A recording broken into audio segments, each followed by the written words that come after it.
Schizophrenia's first clue. The exact moment they knew something was wrong. I'm on medication for schizoaffective disorder, and it's helped me tremendously. However, before I was diagnosed, I spent most days in fear of being alone in my home because of the visual hallucinations, even though I'd isolate myself to my bedroom.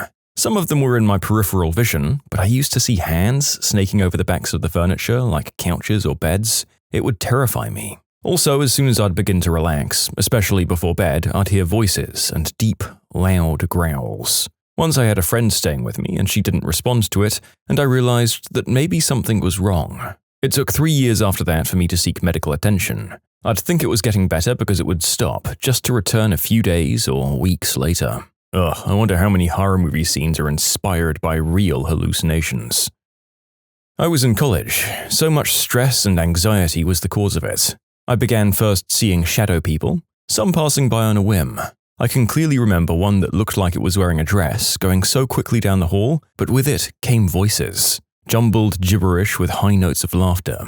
Then came the whispers. I got on medication soon after. During this time, my anxiety wouldn't let up. Also, I saw many things as a child, too.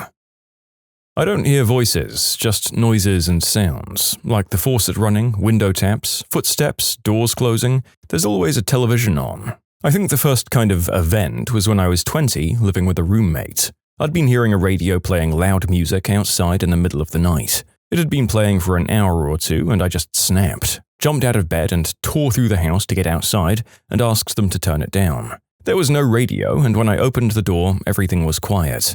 Roomie was upset that I woke her up. Though before that, I'd see shadow people when I drove. There'd be jaywalking across the street, ladies holding children's hands, men pushing a shopping cart. That and the stupid cameras. I'd always assumed that a room has a camera. In the vents, usually.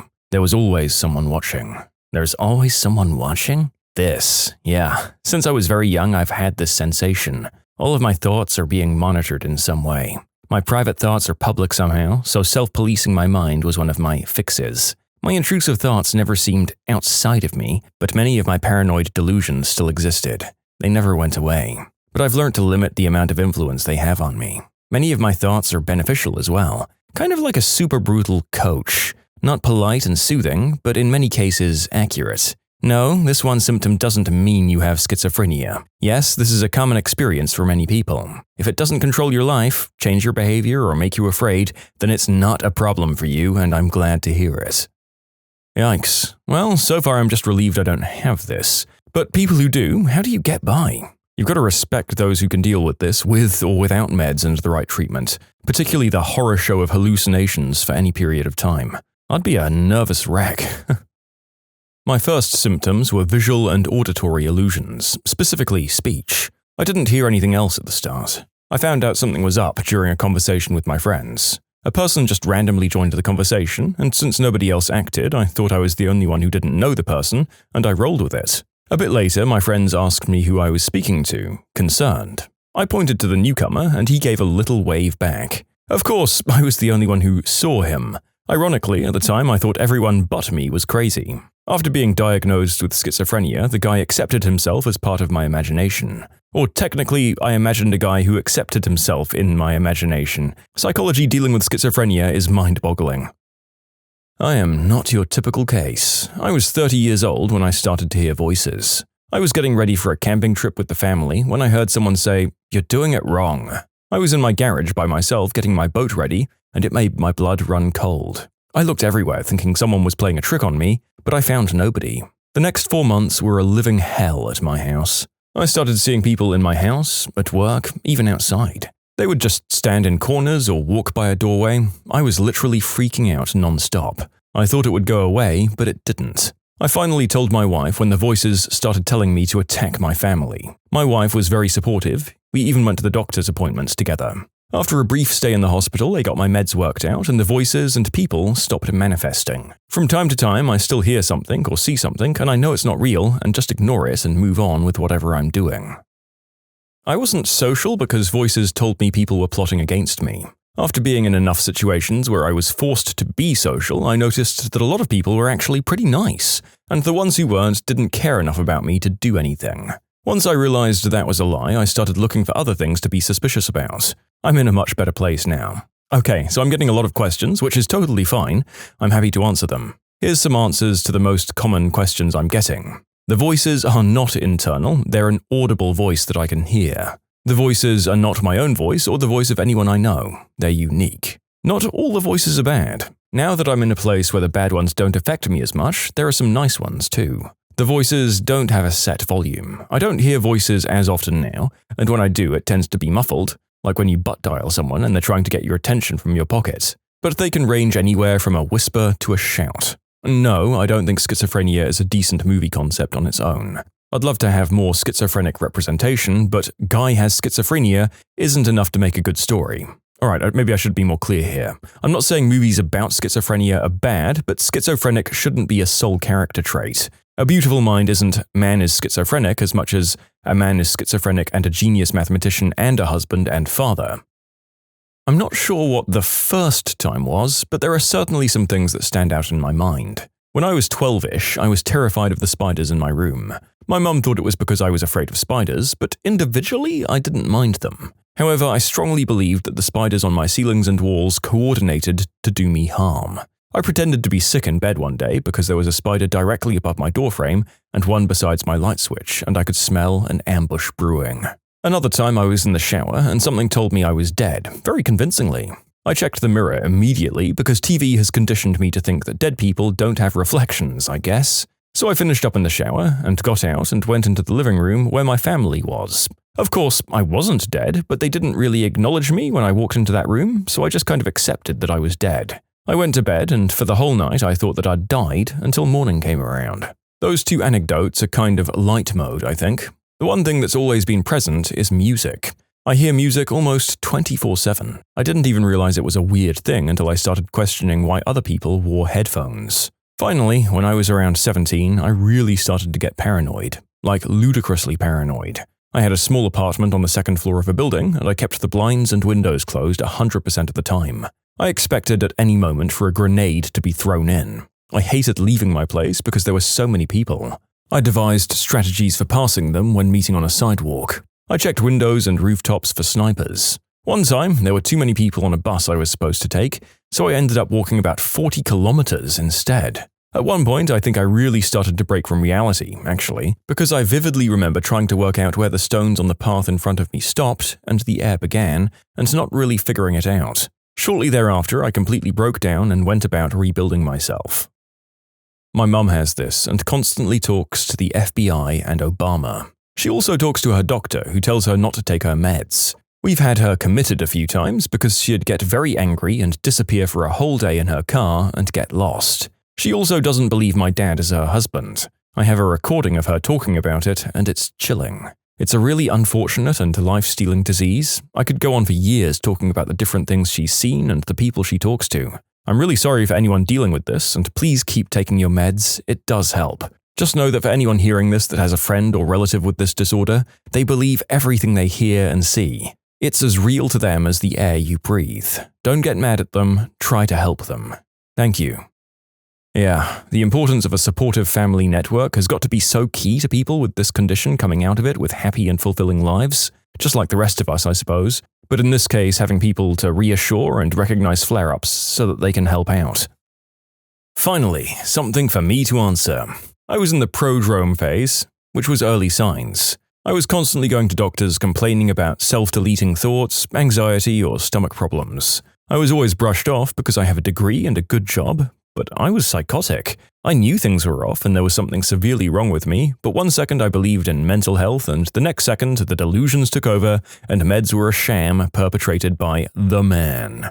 Cool fact, I actually predicted my hospitalization here on the internet. I made a post on Reddit asking when I should go to the loony bin, and sure enough later, within the week, I was hospitalized for my first time ever. I've been diagnosed as schizoaffective, the bipolar type. Basically, that means the symptoms of the two disorders present themselves. Something wasn't quite right when my memory started to decline. Then my condition got worse, if that makes sense. I'd start walking somewhere, and halfway there I'd forget how I'd arrived at my location or why I was there. I thought I'd stumbled out of a dream. Then I started giving too much weight to ridiculous thoughts and ideas. Normally, humans can dismiss stupid ideas like their thoughts are conspiring with the universe to give people cancer or that everyone's conspiring against you, but sometimes they go a little too far. I didn't see anything explicitly wrong because I was still functioning well enough. I just chalked it up to my overactive imagination. I should have gotten help when I started seeing and hearing things. Shadow people lunging at me, following me, bugs on my skin. Took a certain episode until I did. Meds were a tremendous help, and now, in my life, I'm doing very well.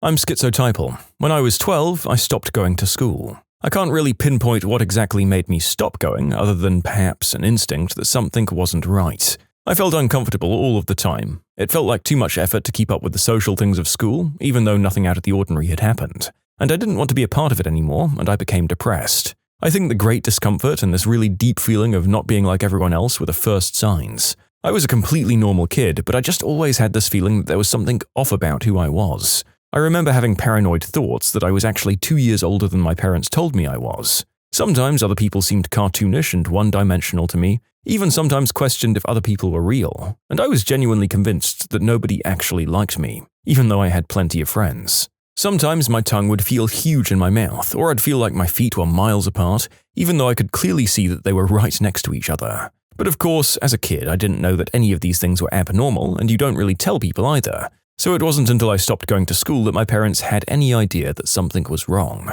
I went through psychoeducation, I'm not sure if that's the English term though, in the psychiatry a few years ago, and it was really helpful for me to learn about the typical early signs of psychosis. So I know what to pay attention to and when to slow down and take a breath. You can submit your own stories to be featured here on the channel. The story submission link is in the description below. Don't forget to subscribe to Am I the Genius? When I knew something was wrong, it was so brief. After that, I was just sucked into delusions and fear. Time was passing strangely, and my memories are fuzzy about the worst of it. I remember realizing I couldn't function at work. I asked my boss if I could leave, and I walked home. I didn't live far away. I called either my boyfriend at the time or my mum on the way, and I'd say something was wrong and I needed help. I'd been prescribed some anti-anxiety medication shortly before that, but it put me into a downward spiral. I was trying to save the world. I wanted to solve major problems like world hunger, problems that I had no business trying to figure out. Something had happened with my vision. I've never experienced this before, and it was so bizarre. I don't know if it had anything to do with schizophrenia or if it was a side effect of the medication, but lights. Just regular lights in an office or the sun outside were so bright. I remember when I finally went to a treatment center to speak with someone, I had to squint everywhere I went. It was painful. Also, I remember being asked why I couldn't look at the person who was giving me the questionnaire. I just thought there was too much light around them. So I'm pretty sure that I really did go through that. Nobody ever explained to me why I went through this. If anyone knows anything about this or has an experience for something similar, I'm all ears. Anyway, the main parts, feeling watched. And for some reason, I knew where the cameras were. In vents, cracks in walls, old punctures from thumbtacks. Radio, movies, and television were really tough for me. I remember being in my car and hearing a voice coming out of my radio talking to me. Some voice explaining that they were just checking up on me and that they'd be back later. It was hard to watch TV and enjoy my shows. I did get hospitalized when this happened. On the way, when I was in the ambulance, I thought that I was on my way to become part of a team that was going to save the world. Obama was leading it and he'd picked me. Yeah, I know. And what else? I didn't think my mother was really my mother. She was chosen to take care of me. And my father, my parents had separated when I was young, by the way, he had only really left because he was testing my character, and once I was proven a good person, he'd come back into my life with plenty of money I could live off of. That delusion is pretty embarrassing. I'm glad that there was at least some part of me that said, help, while it was all happening, and I was able to get some medication. It's the most frightening thing I've ever been through, and I feel fortunate that I've been able to gain stability and work and to be happy since all of that. I think the cameras are an interesting recurring component of some of the cases we've read about here. And this is, the second time that Obama has come up? Albeit in a very different way to the first, who was more sure that they were being targeted by him. I guess pointing out that the leader of the free world isn't personally focusing on you at any point in time isn't a helpful comment, as the notions these people get are incredibly strong. Maybe just a symptom to look out for in those we know. I've had voices all my life, and at times in my life it's been absolutely terrifying. I wake up many, many times in my life thinking that events have happened when they haven't at all. And only sometimes, even years later, will I realize that something that I thought had happened never happened at all. I'm a songwriter, and I'll wake up with songs fully formed, not only verses, but choruses, rhymes, melodies and everything, complete, and for a long time I thought my brain was just running a song that I'd heard at some point on the radio. But I only after a time realized that these were originals, and I just started catching them. Remember waking up one time thinking that I'd nervously pulled out all of the hair of half of one of my eyebrows, and I walked around for a week waiting for the hair to grow back and being just self-conscious about it. Only then to realize that at the end of the week when I looked in the mirror, I hadn't pulled any out, and I must have dreamt it and thought it was real. I used to think I could see people that weren't there. The girl from The Ring used to stand in the corner of my room and point at me while I tried to sleep. That and an old guy who would show up from time to time and wave. I also thought my mother was trying to poison me with her food, so I taught myself to cook, just to make sure the food was safe, for other reasons as well. I wasn't diagnosed as schizoaffective until I'd had my first psychotic break a couple of years ago, when I thought people were watching me through the television and following me everywhere I went. I still fight with the paranoia on a seemingly daily basis, and as such, I don't leave the house for usually more than an hour to go to the gym or 20 minutes to go to the store a few times a week. It doesn't help that my dad built spy software for the government when we first moved to the US. It makes for a shadowy group of people potentially working for the government, following you around, asking you very personal questions when you're just sitting at a cafe, almost plausible, which is just frickin' terrible to deal with when you have to question reality all the time. I noticed something wasn't right, probably around 19 years old. Because schizophrenia makes you think your hallucinations are normal, the first time I heard a random voice talking to me, I didn't realize it shouldn't be happening or it wasn't real. I thought there really was a woman talking to me despite the fact that there wasn't anyone there. Anyway, I'm still not sure how much of my major depression was due to the horrible relationship I was in and how much of it was the schizophrenia. But around 19 years old, everything just hit the fan at once. I couldn't put up with everything that was happening. I had this disconnected from reality feeling happening, and I was starting to act strangely, like sending cryptic messages to my ex's friends. I was slowly starting to go downhill. There were signs that I didn't realize, like people telling me I was blacking out and doing strange things, like staring out the window for an hour, just standing there while a group of people outside looked at me like, what is she doing? Or putting out cigarettes on my bare foot. I didn't realize it was happening at all. Like when I blacked out, my mind created an alternate reality that seemed totally normal. Like when I put the cigarettes out of my foot, I was thinking about it, but I didn't realize I was actually doing it. I thought I was just walking down the sidewalk. Little stuff like this just kept building and building until I felt I was losing my mind, and I had to go to see a doctor. He diagnosed me with depression and mild psychosis, and that diagnosis has changed to schizoaffective with depression, which is basically schizophrenia combined with a mood disorder. It really stinks to be this kind of sick. Even medicated, I'm not fully normal. I have a family history of schizophrenia, so the possibility scares me a bit. I sometimes dream as an entirely different person, and I occasionally hear noises like screams or explosions, in a half-awake state. In fact, I dream almost constantly when sleeping. It's frustrating because I feel like I never get an escape from life. I have no idea if these are indicative of anything, but it does worry me a tad. Schizoaffective here. I don't hear voices, but I have massive delusions that the world around me is totally a construct, and I'm actually a homeless person living behind a dumpster or a working girl in a seedy motel. I also have delusions that if I end myself and my family, I'll move on to the next string of life and jump ahead or over. It's hard to explain. I'll also drive aimlessly without realizing until I'm miles away from my destination. But my meds work wonders. I'm all good right now as long as I don't resist treatment. You have to wonder how many people in life have put themselves and their loved ones through enormous hardship and tragedy, either because they were in a time or place where they couldn't be treated, or how many people could be treated now but who refuse treatment or are denied. Look at the difference in this person's life and tell me it couldn't go very badly without intervention of some sort. When I was younger, I was in the living room at around 5 or 6 a.m., just when the sun was coming up and everything was all blue. I looked around for a second and saw a pale white girl with sunken-in eyes just staring back at me. It took around 5 seconds of frozen staring for me to blink and for the figure to just be a vacuum cleaner again. A few years later, I was diagnosed with paranoid schizophrenia for some other reasons. For example, I've been seeing floating orbs and shadow people and animals for a while. Kind of trying to be careful describing it because I don't want to bring them back. If I were to describe them, they're like flowing water in a way. Pitch black, slightly see-through, and they move in very unnatural ways. The physics are always slightly off. They usually vanish once you look straight at them, but occasionally they've been there for hours, and only when I reach out to pet them, thinking they're my actual pets, I realize they were never there. I'm pretty sure most of the people who've lived in a haunted house have some form of mild psychosis or schizophrenia.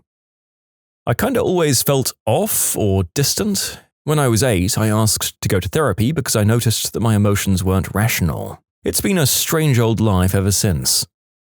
I spent 30 minutes hovering over my sleeping boyfriend with a pillow. He was a heavy sleeper. I could have ended him. I almost did. Then I woke him up and sent him home, much to his confusion. I spent 10 minutes on hold with my psychiatrist's nurse. I was already being treated for depression, and booked an appointment and hauled myself to the clinic. I waited 3 hours to be seen, told him everything, got a script, went straight to the pharmacy, got my pills and took them immediately. I've done my best to try and stay medicated properly ever since. Of course, I grew up knowing my mother had a mental illness, so I was typically very educated about the whole thing. Otherwise, that boyfriend would have likely been dead since 2008. To answer some questions, it wasn't after a fight. I was just aware things were coming to an end. The relationship wasn't meant to be. In the heat of the moment, I had the idea that if I finished him off, he'd die as my boyfriend. It's not logical. I've always struggled with thoughts like this, but this was the first and so far only time that I've almost committed homicide. By and large, I struggle more with thoughts that make me a danger to myself. But because my schizophrenia often causes me to become catatonic, I've mostly avoided attempts on my own life. In Harry Potter terms, my brain performs petrificus totalis when thinking of self-deleting. Ladies, when did you get to remind your chauvinist salesperson who the real client was? We wanted a fence around our house. I've always worked from home, and my husband has always worked in a field where he can't take time to meet with contractors and people like that. He and I agree on terms up front, and then I make decisions from there. It doesn't matter in life, but for this story, it does. I make more than my husband, by the way. We'd already agreed on this company based on various factors. A man came over to give an estimate during a workday, which ended up being less than we expected to pay. I was ready to sign the papers, and he said, "I'd rather talk to your husband about the numbers and get his signature since he'll be the one paying for it." I asked him to leave my property and never come back. Okay, mine wasn't a salesperson, but I am a female business owner with a male business partner. I've had a few customers born in the dark ages and reps that asked to speak to my boss, but the worst was a guy who snapped his fingers and told me to put the kettle on, girly. Needless to say, he didn't get his cuppa, and he certainly didn't get the discount he asked for. When I was a baby, for some reason I wouldn't latch on when my mother fed me, so I wasn't eating well. The doctor completely ignored my mum and only talked to my dad because apparently she was too hysterical. He was on the verge of finding out what hysterical looked like.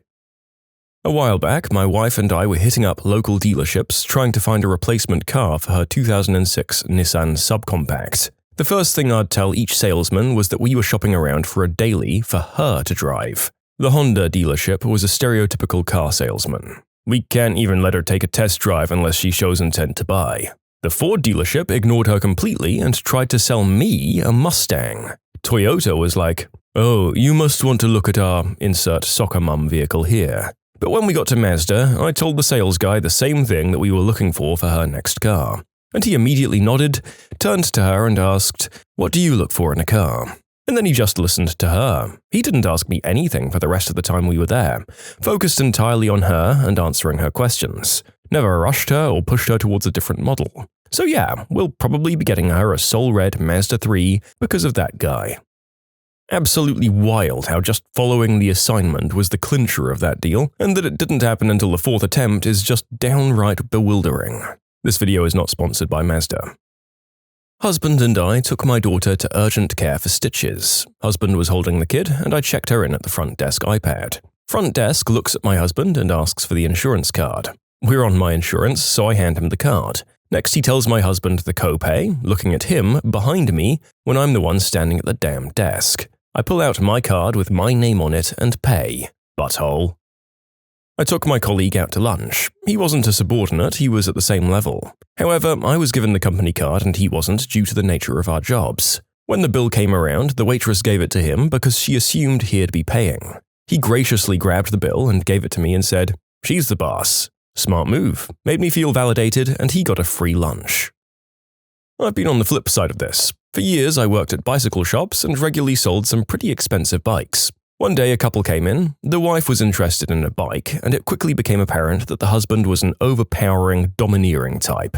She wants this, she doesn't want to do that, she likes this, she doesn't like that, etc., etc. When it became clear that she wasn't being allowed to do much speaking at all, I'd let the husband ask the question, and I'd reply by physically turning and giving the answer to the wife, making eye contact with her only, and pointedly ignoring the husband. It was pretty blatant. She loved it. She lit up, engaged with me, and genuinely seemed to enjoy the process of learning more about riding and getting into a new sport or hobby. Yeah, this side is rough, especially in the tattoo industry. The amount of couples that come in and the husband won't let the wife talk about the tattoo she wants on her frickin' body. Fortunately, it's an industry where getting told to F off is not uncommon, so saying, "Mate, if you keep talking over the top of your partner, this is going to be a frickin' crap tattoo, so how about you wait outside while we finish the consult?" is rarely frowned upon. It never goes down well, but screw those guys. It's not so much about a particular story, but when I was shopping for a car several years ago, the salesman at every dealership kept talking to my husband instead of me, even though I was the one who contacted the dealerships and made sure to introduce myself first. My husband got sick of it and started telling them, "Don't talk to me, it's not my car, talk to her." I wound up buying from a saleswoman who treated us equally until she pretty quickly figured out my husband wasn't involved whatsoever in the decision.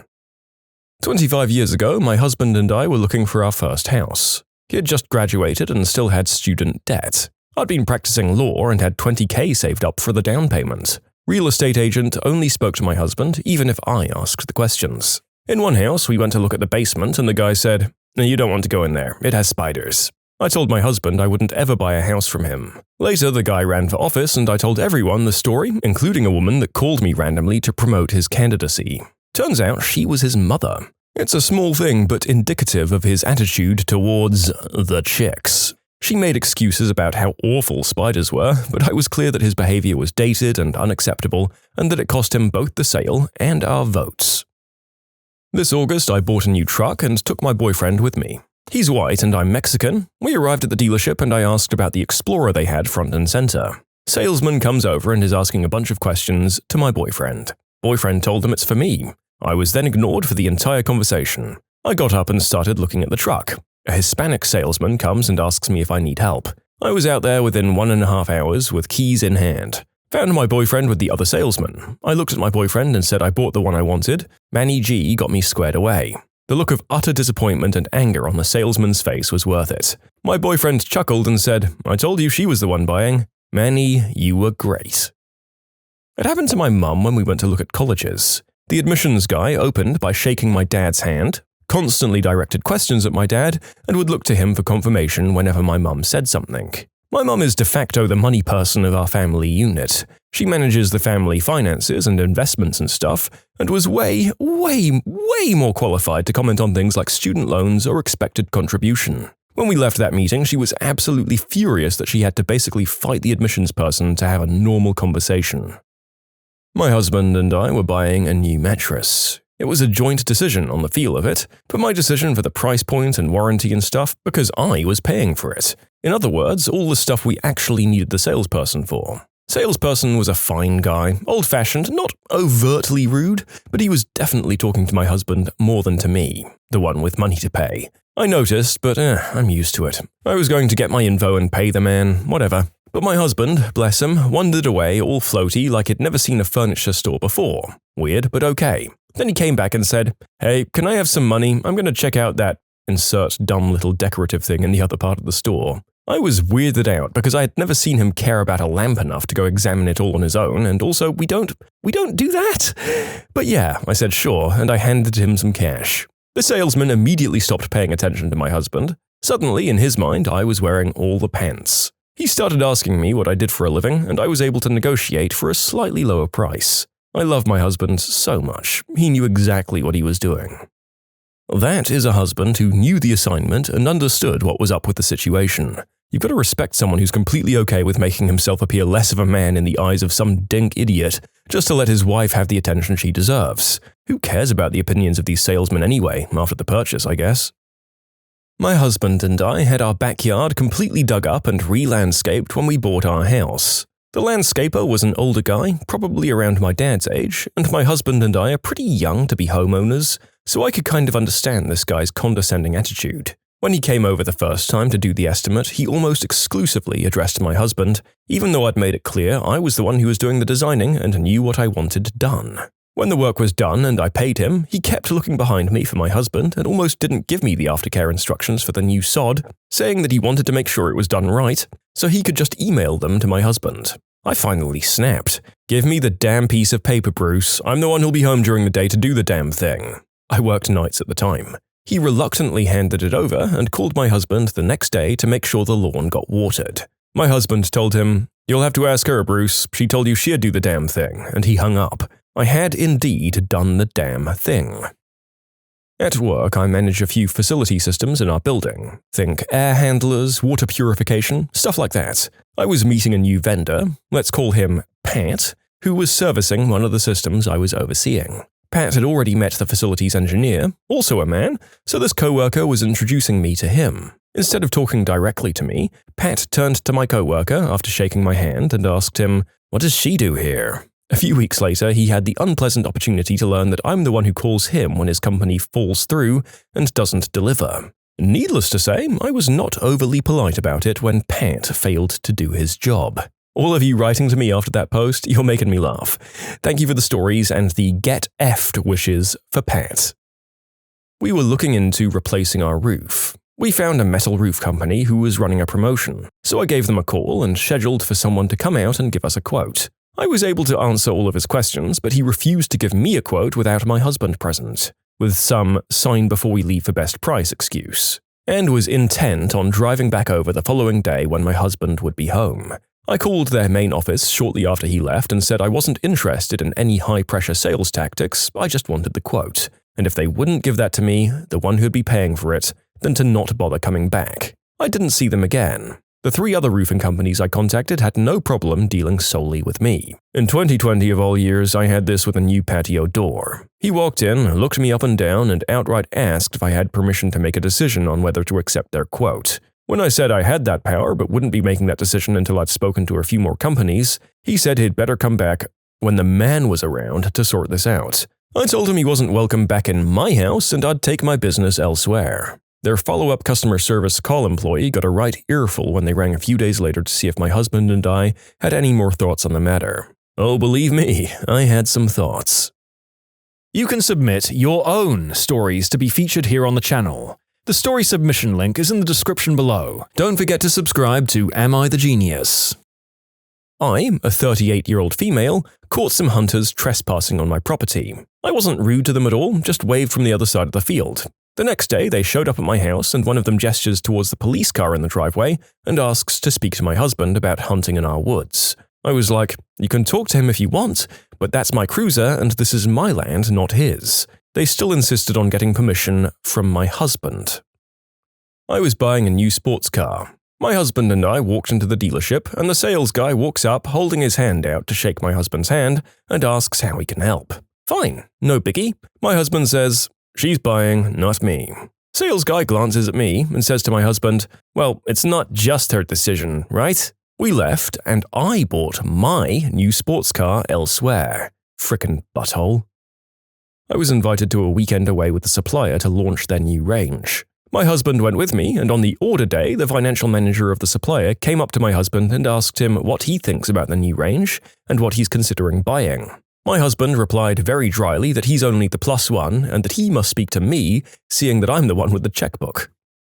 We were buying a car for me, paying for the whole thing outright but financing the minimum amount because they ran a deal that got us $1,500 off if we financed through them. We just paid the whole note the next month. So of course we had to sit in the salesman's office for an inordinately long amount of time answering questions. The salesman, who was great in every other way because he was a hands-off, no-pressure guy, we had walked from several other places when they attempted to pressure us, he started asking my husband the questions. My husband pointed at me and said, "I don't know, it's her car." The salesman said, "Of course, but we all know how that goes, right?" and kept asking him. So what ended up happening, because we both wanted to get the paperwork signed and get the heck out of there, but we were also on the same wavelength about wondering how far we could go with this, was that the salesman would ask my husband the question, husband would blatantly turn to me and repeat the question, I'd answer him, and then he'd turn back to the salesman and repeat exactly what I'd said. The guy never got the idea that maybe he could, just ask me the questions. Then there was the car we bought for my husband a few years later, since we both put our names on the paperwork we both had to sign.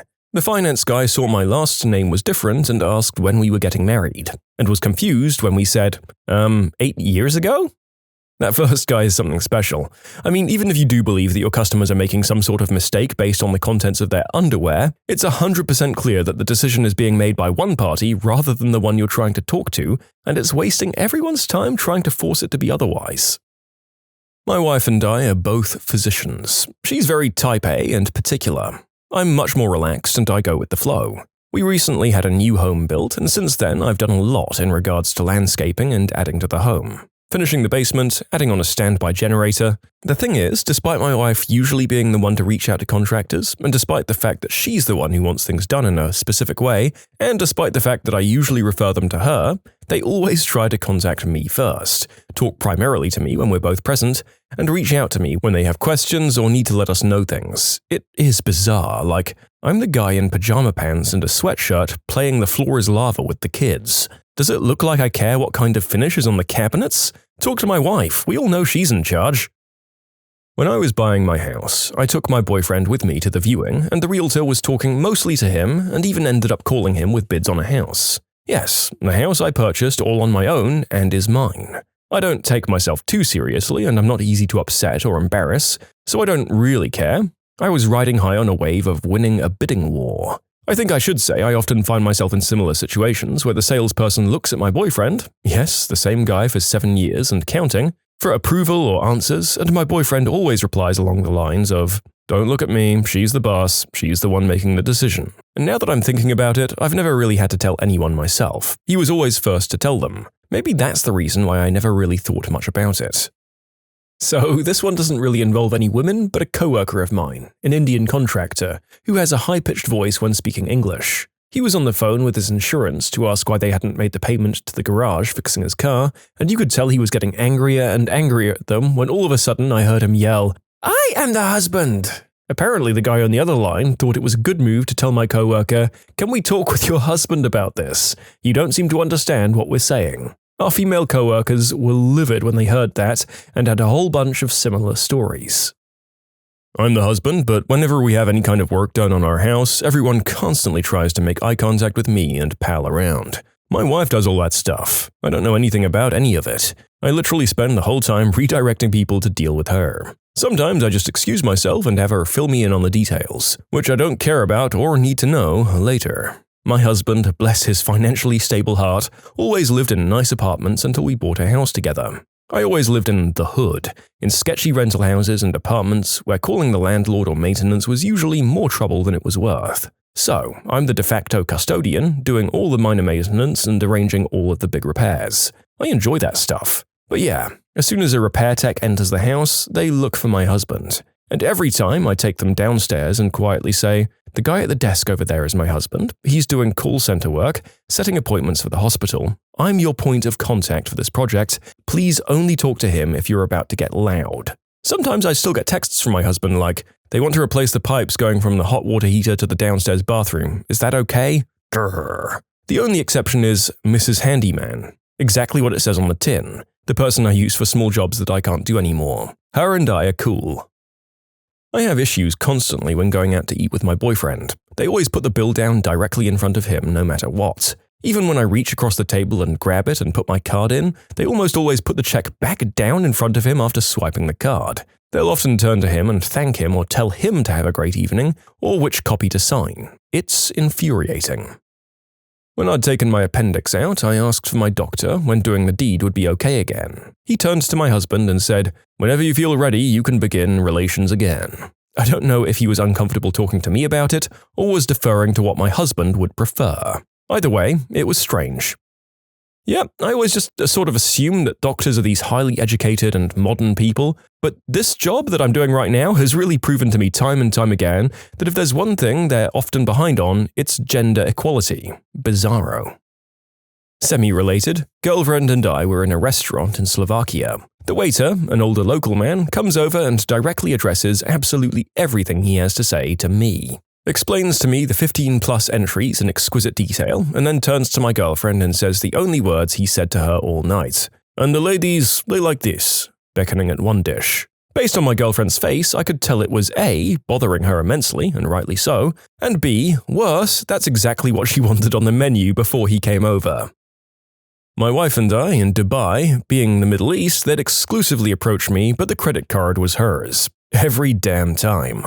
This was my experience with my boyfriend in Vietnam. I sort of expected it, but still ended up really getting annoyed by it. No one ever spoke to me directly if we were together. At a restaurant, we were clearly done with our meal, and my boyfriend wanted to use the restroom. I looked over at the female servers and made eye contact while trying to signal them. They just stared at me back. I piled plates together, nothing. A few minutes later, my boyfriend comes back and they approach him to ask if he wants anything else or the check. Nothing directed to me. Even when he and I tried the hotel spa, which in other countries are usually sexist in the other direction and cater towards women, they only asked, "Mr. So-and-so, how was everything?" Not a word to me. It took away from my enjoyment somewhat. Not me, but my mum. I'm not married anyway. My parents were looking to get solar panels and invited several people over to get their recommendations and get a quotation. This one salesperson kept only looking at my dad, only responding to his questions and not hers, and the quotation ended up being addressed only to my dad, not the both of them. My mum stood her ground and said that even if his offer was the lowest, they'd not be choosing him. My mum is very anti-confrontational, so I was really proud of her. Another time I was helping my mum book plane tickets online for both my parents. Even though she filled in her name first, the online system suggested that my dad would be the main booker. My mum booked her tickets elsewhere. Trying to collect a parcel from the post office that was addressed to both me and my husband. I was told that my husband had come to collect it. I asked whether they meant both of us had to be there, and the response was, no, just him. Needless to say, I wasn't happy, and after a while arguing, they gave me the parcel. What is your proof that adults can throw bigger, stupider tantrums than any of their kids? I was at the bookstore Borders with my family. My mum saw a toy car that my little brother liked, so she broke the door on it, and then asked the cashier if she could get a discount on it since it was broken.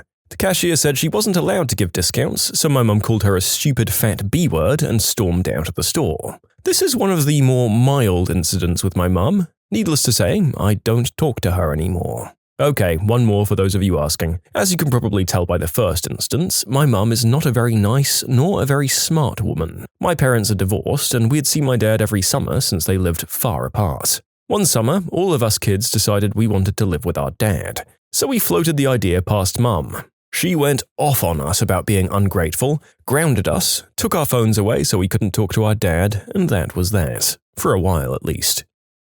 I used to work as a cashier at a grocery store, and I'd work the express lane, 15 items or less. And turning away people with hundreds of items was nerve-wracking because it wasn't uncommon for grown adults to throw a fit over it. Well, my dad's new wife totally lost her mind because she was going through my dad's phone, and in a group text message between him, me and my brother, and my sister-in-law, I sent some pictures I'd taken while we were on vacation at Disney. We took my mum. It was me, husband, 8-year-old son, my mum, my mother-in-law, and my father-in-law. So naturally, she was in some of the pictures. That started a 6-month period of her hounding me over phone and text and email, threatening me and all around losing her mind. My dad and I no longer talk. So that was fun. Not being allowed to watch naughty movies on the computers in the children's section of the public library. The children's computers had a content filter on them to prevent this sort of thing from happening. However, this guy brought a flash drive with his favorite videos on it, and when the computers in the non-children's section were all in use, he decided his best course of action was to go over to where there were a number of young kids working on homework and playing Minecraft. When a librarian told him he couldn't do that on those computers and asked him to leave, he flipped out, accused the librarian of being a predator and an unspeakable act offender, and threatened to both sue and shank everyone who worked at the library. The cops were called, and they ended up having to tase him to get him to leave. I love that in this guy's mind he was going to stand in a court of law and wax poetic about that, and somehow the court would side with him. Never mind the people he'd also already knifed in his imaginary scenario. I have to applaud his optimism about any given pursuit. I work as a barista at a coffee shop. One day, this guy comes up and wants a filter coffee with almond milk at exactly 47 degrees. So I did exactly that. A few seconds later, he loses his mind and complains that the drink is wrong. I asked him what was wrong with it, and he replied, "No, he basically shouted and insulted at me that the drink was 1 millimeter too high." I was like, "What?" He asked if only R words work in the coffee shop, as it's very easy to see the line in the cup that he'd brought with him. He said this has never happened to him in his life. He feels insulted and so on and so forth. I tried to calm him down, but he insisted I get the manager. My manager came and banned him from entering the store ever again. My grandma is a type 2 diabetic. When she was staying with my family after Hurricane Harvey destroyed her trailer, she got really mad that my stepdad was making healthy meals for her instead of her favorites like fries, pizza, hamburgers, and pasta. My stepdad, being type 2 as well, he said he wasn't going to enable her horrible eating habits and let her slowly kill herself. She's only 59 years old, so it's not like she's 80 and has lived a full life and should stuff her face before she dies. Her stuffing her face is what's going to cause her to die early. Plus, we didn't force her to eat the healthy food. We told her she's welcome to eat what she wants if she buys it herself, but we're not going to be the ones responsible for her worsening health. Literally anything with traffic. In multiple places, honking can basically mean you want to fight. My aunt had a guy get out of the car and start banging her car and screaming because she passed him. I've had people throw their car into park because I honked after realizing they wouldn't look up from their phone after sitting at a green light. Stop being a jerk when someone calls you out for being a terrible driver. A friend once called me, fuming mad because the person working the drive-thru said, "Welcome to," fast food restaurant name, "would you like to try our featured item today?" He was furious about it. "Your job is not to tell me what I want. Your job is for me to tell you what I want." He yelled this to me as if he was talking to the employee. The only reason he called me was to complain about the drive-thru employee. I was like, "Dude, have you never been to a drive-thru before?" They almost always do that. Besides, it is part of their job to recommend the featured items to everybody. That employee was almost definitely instructed to do so by their boss and would have gotten in trouble if they didn't. I think you should reevaluate your friend choices. My grown cousin got angry that her 5-year-old niece liked unicorns because she, my adult cousin, liked them first. Shouldn't that be something to bond over? Some frickin' people put too much of their identity into stupid crap like this. I wouldn't give him a free refill on his popcorn because we'd closed the stand down and thrown it all away already. The security guard had to intervene at one point because he thought the guy was actually going to hit me.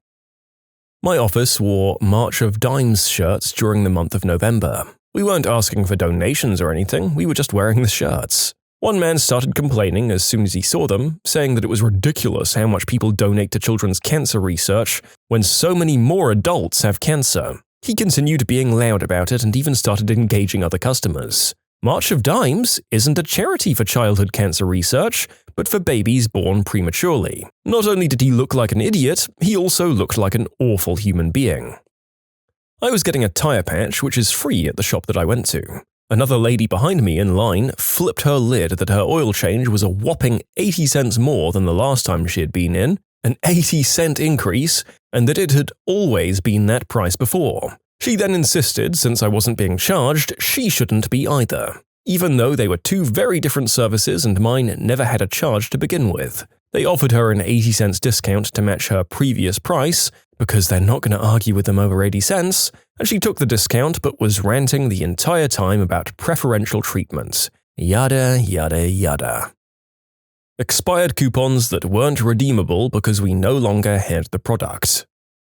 Went with some friends to New York City in the first couple of weeks of December to do Christmassy things in the city. One of those things was to go to FAO Schwartz, but because there were so many other people trying to do the same thing, we had to wait in line. It was a 50-minute wait, and we were queued up.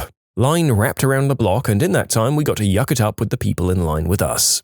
I turned around to say something to friends, then turned back around to move forward, and noticed two strange women ahead of me that weren't in line a moment before. I turned back around to give my friends a "you seeing this crap" look at the women that cut when a guy with a stroller tried to brush past me. I stopped him dead in his tracks by standing in front of the stroller. I told him that the back of the line was down the block and about a 40-minute wait from our current spot. He just looked at me like I was the jerk and said, "Thanks for the information, but I'm trying to get to the rest of my group," while nodding to the women that cut the line when I wasn't looking. The people ahead of us that we'd been joking with heard the commotion that I was making and started in on the women that cut the line. The guy was looking angrier and angrier as he kept trying to get past me, and finally the line as a whole managed to get the line cutters to shove off. As the group of line cutters were leaving, the guy looked back at me and shot some colourful comments about the quality of my character and left. Yeah, I don't care that you're upset that I wouldn't let you, your infant, and 2 women in tow cut the line. Had a mother follow me for days on a university campus when I reported her son for plagiarizing on 3 essays in a row after he had refused to admit that he'd purposefully done so. We're talking full paragraphs linked by Turnitin to specific web pages. She finally confronted me after a few days. I'd noticed her because she was suddenly everywhere I was. She stomped her feet, went into a dramatic monologue in the athletic center foyer about how she'd do anything for her son, questioned my ethics, credentials, belief in God, and was yelling at me about hell when security dragged her out. The moral of the story? Always get them monologuing. There's nothing wrong with being unemployed or having some time on one's hand, but boy oh boy is there like a 50% correlation with this sort of behavior and having the free time to spend entire days away from home following random people and complaining. Bored people can just go insane. Or maybe they're bored because nobody wants to be around them, because they're insane. Friend of mine got seriously hurt off a 50 or more foot ski jump trying to avoid the 6-year-old girl hanging out in the blind landing. My friend was on the ground, crying with his broken leg and ribs, and the father of this girl had the audacity to go over, stand over him and start screaming at him about how he could have killed his daughter, the 6-year-old hanging out in a blind spot where professional athletes were training. The mass of the park surrounded this guy quickly and told him they better never see him in a terrain park teaching his daughter how to ski on the landings of massive jumps, and proceeded to escort him and his daughter down the mountain. Frickin' idiot almost got his daughter killed, permanently injured my friend, and then decided to come scream at an injured person who just hurt themselves to save his daughter's life. And before any other skiers call me or my buddy or anyone else out, this was a very secluded and secured area, and somehow this dad and small daughter ducked a ton of fences to go hang out on the landing of a very large jump. There were spotters. Somehow this lovely duo came out of nowhere to go have fun on the landing, and no one really thought to be looking for random little kids breaking into the park. You can submit your own stories to be featured here on the channel. The story submission link is in the description below. Don't forget to subscribe to Am I the Genius? A parent at my childcare center was teed off that I wouldn't let her take another child's boots. She swore up and down that they were her son's, even though they were too big for him and clearly labeled with someone else's name. And by the way, I know the kids in my classes and their siblings' names. This was an only child. We request first and last names on labels on outerwear, and it had another student's name on the inside tag. Common first name, uncommon last name. I found her child's boots for her, same brand, and no label. My mum got so mad she was red in the face. It was about biscuits at a restaurant not being perfect. A flight having to emergency land. A few years back, I was on a flight to Florida when about halfway through, the oxygen masks deployed. Thankfully, we didn't have to use them. The captain made an announcement that there was a problem with cabin pressure and to expect a few minutes of a bumpy ride while he descended to a safe altitude. A man sitting in the row in front of me yelled out, "Oh, come on!" I'd been staring at the back of this man's head through the seat gap for almost all of the flight because he had a rat tail hairstyle, and I hadn't seen anyone with this hairstyle since the early 90s. I was transfixed. Shortly after, the captain came back on the speaker and said we were going to be landing at the closest major airport to change planes and to prepare for landing. Secure your seatbelts and trays and stuff, the usual. Rat Tail Dude was furious and began loudly ranting to the point 2 flight attendants had to come over to him. In the next 2 minutes, the entire plane learned his life story and the reason he was going to Florida. His wife had cheated on him, and he had met a woman on a dating website. He was going to Tampa to meet her for the first time, and the best part? She's mad because she has to get me from the airport as it is. She barely has enough gas to get to the airport, and now because you people feel like switching planes, she's going to run out of gas waiting for me in the pickup area. The poor flight attendants kept trying to explain to him the plane may have a small leak. It was crucial we land as quickly as possible, and it wouldn't take long to deplane and switch aircraft. During this time, the pilot came on the speaker, twice, telling the flight attendants to take their seats for landing. But the guy was so out of control it was risking everyone's safety. He just wouldn't stop. He told the flight attendants, and well everyone, that it was bullcrap, that there was no problem, and that if we could just keep on oxygen masks the entire time if we needed them, that there wouldn't even be an issue. I bet the pilot just has to take a dump and doesn't want to do it on the plane. By now, all of us around him were yelling at him to stop, and one of the flight attendants told him if he continued, he wouldn't ever make it to Florida since he wouldn't be allowed to get on the new plane because he was out of control. Finally, he stopped yelling and the flight attendants were able to get to their seats, but he continued to mutter to himself as the plane landed and we were pulling up to the gate. They kept him on the plane as everyone else was getting off. I was sitting in the airport by the gate with everyone waiting for customer service to tell us more info about getting on the next plane when I saw 2 airport or state police being let onto the jet bridge. Unfortunately, I didn't see him get off the plane as we were moved to a different gate, but it felt really good knowing that this total butthole wouldn't be making it to Florida to meet his internet love. His antics and loudmouth put the flight attendants in danger and stressed out the rest of us in an already tense situation. It amazes me that people like that exist and that they believe the plane with a potential problem might continue on if you put up enough of a scene. A lot of the movie theaters in my area have converted to a choose a seat when purchasing a ticket model. Guy was trying to buy tickets with his daughter and having an absolute fit because there weren't many good seats left for that time slot and that this process doesn't allow for spontaneity anymore. I mean, he's not wrong about that, but he was raging at the poor high school kid just doing her job. I worked at an auto parts store for a while. We'd get middle-aged dudes who'd get mad at us for not looking for parts that don't exist for their cars, or for simply asking them to clarify what they're working on. It's incredibly disheartening to see a grown man throw a hissy fit, all because he doesn't know what kind of car he has. Worked customer service at a grocery store. This one woman brings in frickin' boxes and boxes of canned goods and cereal boxes. No receipt. She says she bought them for donations, but forgot. Just for giggles, I scan the item to return, and it is not in our system. I take a look at the cans. Expiration date 2005. It was 2008. I look at the cereal boxes. Expiration date 2007. I explain that we can't return her goods because they were purchased a long time ago, and even if I wanted to, they don't scan into the system. And she goes mental, straight screaming about terrible customer service, getting the attention of everyone in the store. My manager comes over and she screams, "He won't return my goods." My manager says to just do it. I tell him to look at the expiration date and he says to the lady, "I'm sorry, but you can't just clean out your pantry and expect to return expired goods." She yelled some more before storming off and leaving all of her stuff sitting on the counter. To this day, I don't understand how a 40-something adult thought they'd get away with that. It's real interesting how these people still feel entitled to get angry when they're caught out in their obvious scam. Like, you've lost. They know you're dishonest. You're not going to win. Is that reaction desperation? Frustration at people being smarter than they assumed? It's ridiculous. I saw a woman lose her ever-loving mind because Borders wouldn't accept her Barnes & Noble gift card. During the yelling, it became clear that she was aware Barnes & Noble had closed, but she thought Borders was obligated to accept the gift card because it was Christmas, and it would be unfair if her Barnes & Noble card was useless. My father-in-law loses his mind when he can't sit in the front seat. No, he's not super tall, he's 5'10"-ish, and I don't think motion sickness has ever been an issue. He always has to sit up front. Even when his buddies go on their long-distance hunts, he refuses to rotate.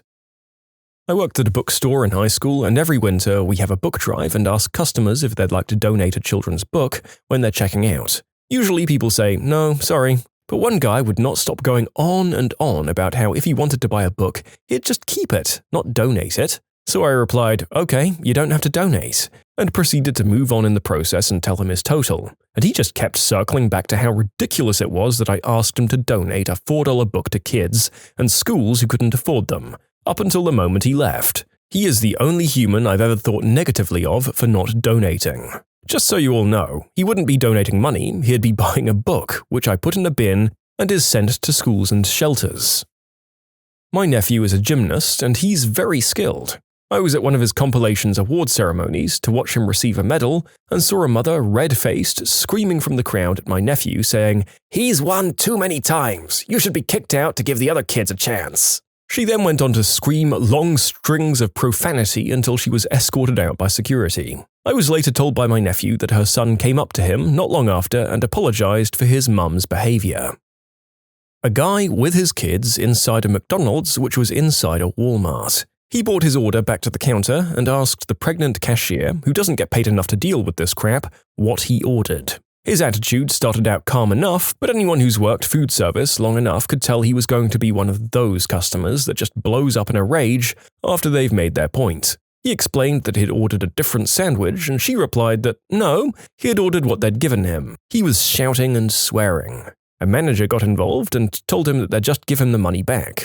So he took his money back, aggressively of course, and said to his kids in a loud and self-righteous tone, "Come on kids, let's go to our real McDonald's." Bro needed to get over himself. I answer 911 calls. One day we had a fatal car crash happen and had to reroute traffic from the main road to a side road, then back up to the main one. A woman who lives on the side road called 911 asking why there was commercial traffic passing through her residentially zoned home. I explained there was a serious car accident on the main route and that as soon as that was resolved, the detour would be continued. She continued to complain, very angrily, about the trucks going by her house, kicking up dust and pebbles onto her driveway, and demanded we send someone to clean it for her. I said no, we won't do that. She demanded to speak to a supervisor. I got all of her information and then told her he'd be along to speak to her in person after he was finished informing the family of the person who died in the car accident that their family member was dead. Then I hung up the phone. When the sergeant got there, she refused to come to the door and refused to answer the phone when we called her back. Had a boss who took a trip to the college football championship game. His tickets were like $1,500 each. When he got back, we asked him how his trip went. In a high-pitched whine, he said everything sucked because his nachos were cold. An old boss of mine couldn't open his Kit Kat wrapper, so he headbutted a wall in anger. This was a large office. People are writing to me saying there's more to this, and yes, there is. The guy had real rage issues. One time I witnessed him screaming down the phone at someone because it was a wrong number. A wrong number he had actually called. I haven't seen him in 7 years, but last year he made the local papers because he'd been caught by Dark Justice, who are the UK predator hunters, trying to solicit someone of an inappropriate age online. My mother is currently angry as F at my wife and I for following her advice and getting a dog to help with my anxiety. Why is she angry, you ask? Because we got a big lab. Why is this idiotic? Because she wanted us to get a tiny lap dog, even though her dog hates anything that's its size or smaller. The dog is doing wonders for my anxiety. My mother, not so much. My sister threw a fit and caused a family war when I wouldn't move her belongings out of a dorm that required 2 flights of steep metal stairs. While I was recovering from an ankle and foot injury in a medical boot, she insisted I do it by myself.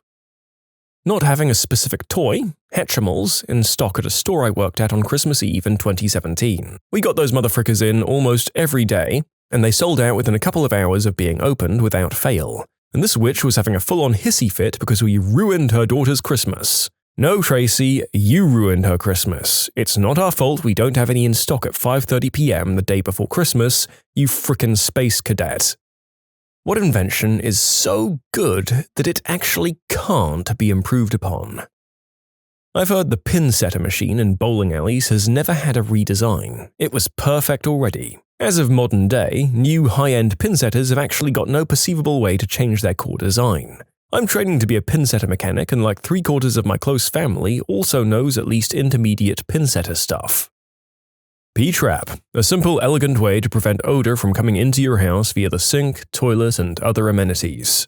A lot of Asia still doesn't use this, and trust me, it makes a huge difference. I lived in China for 18 years. At one stage, I was in a 30-story apartment with no P-trap. The bathroom was actually located in the center of the apartment and had louvre doors. The pipes were straight drops from the top of the building to the bottom. There were 4 apartments on each floor, 1 in each corner. We each had our own set of pipes we shared with all the people in that position on every floor. Whenever somebody in my corner of the building flushed the toilet, on any floor above me, I was on the 4th, the louvre doors would blow open just a little bit with toilet air. Even with the lid on, it happened. This greatly contributed to the spread of SARS. You know, a mirror is about as good as it gets for its usage.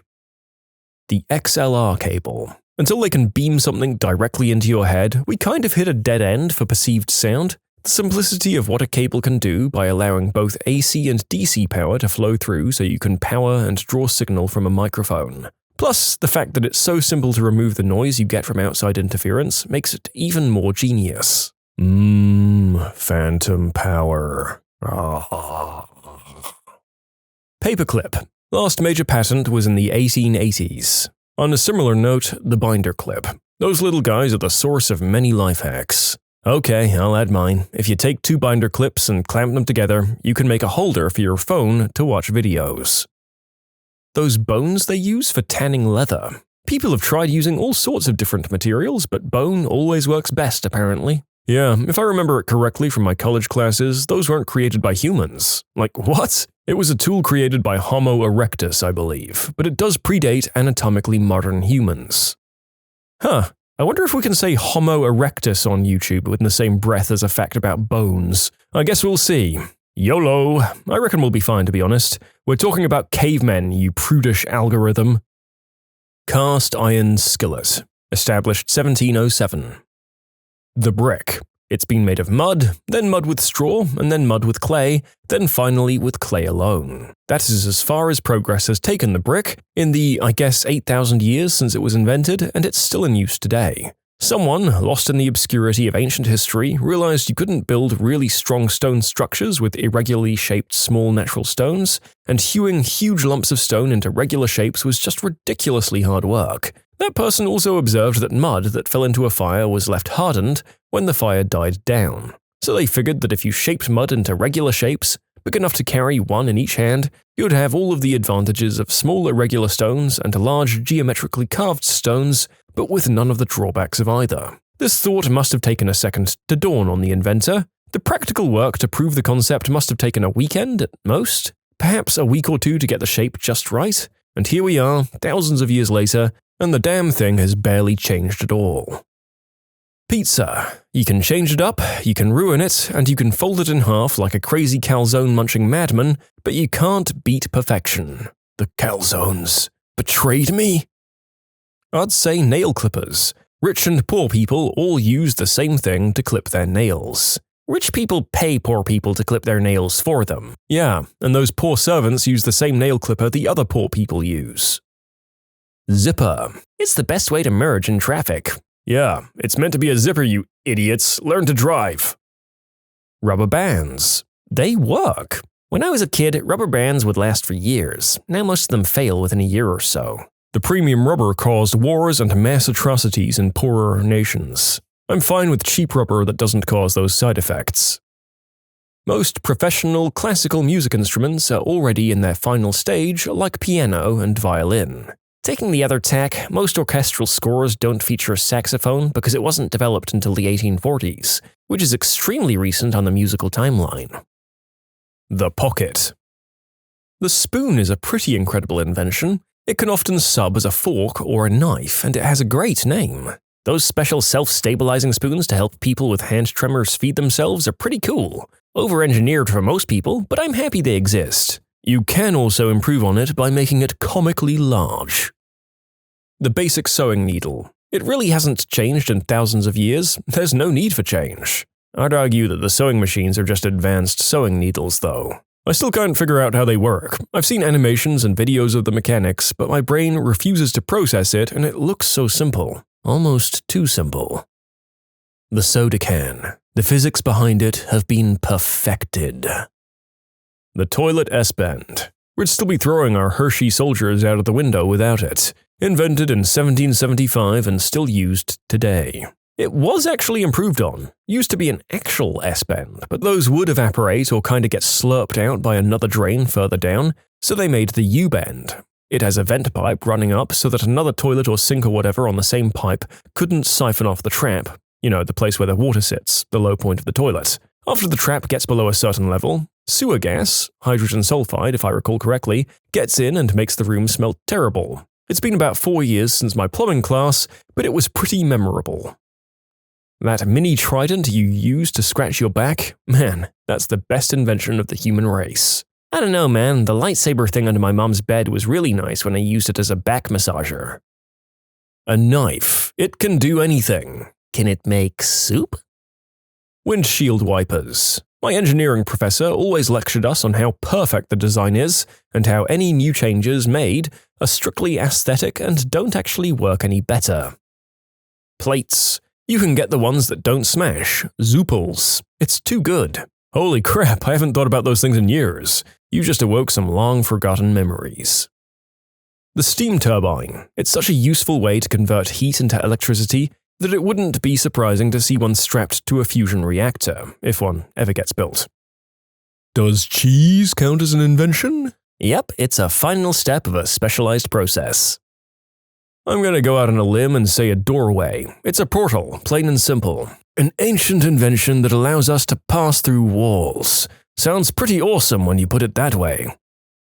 The Schrader valve, used to inflate your bicycle tires, car tires, tractor tires and stuff, was patented in 1893. It's still used in virtually every tire on the planet. And you know its name. I mean, true connoisseurs believe the Presta valve literally improved upon the design. Is this even a question? The Juicero, obviously. Thanks to its Wi-Fi dependency, you can watch naughty movies while your drink is juicing.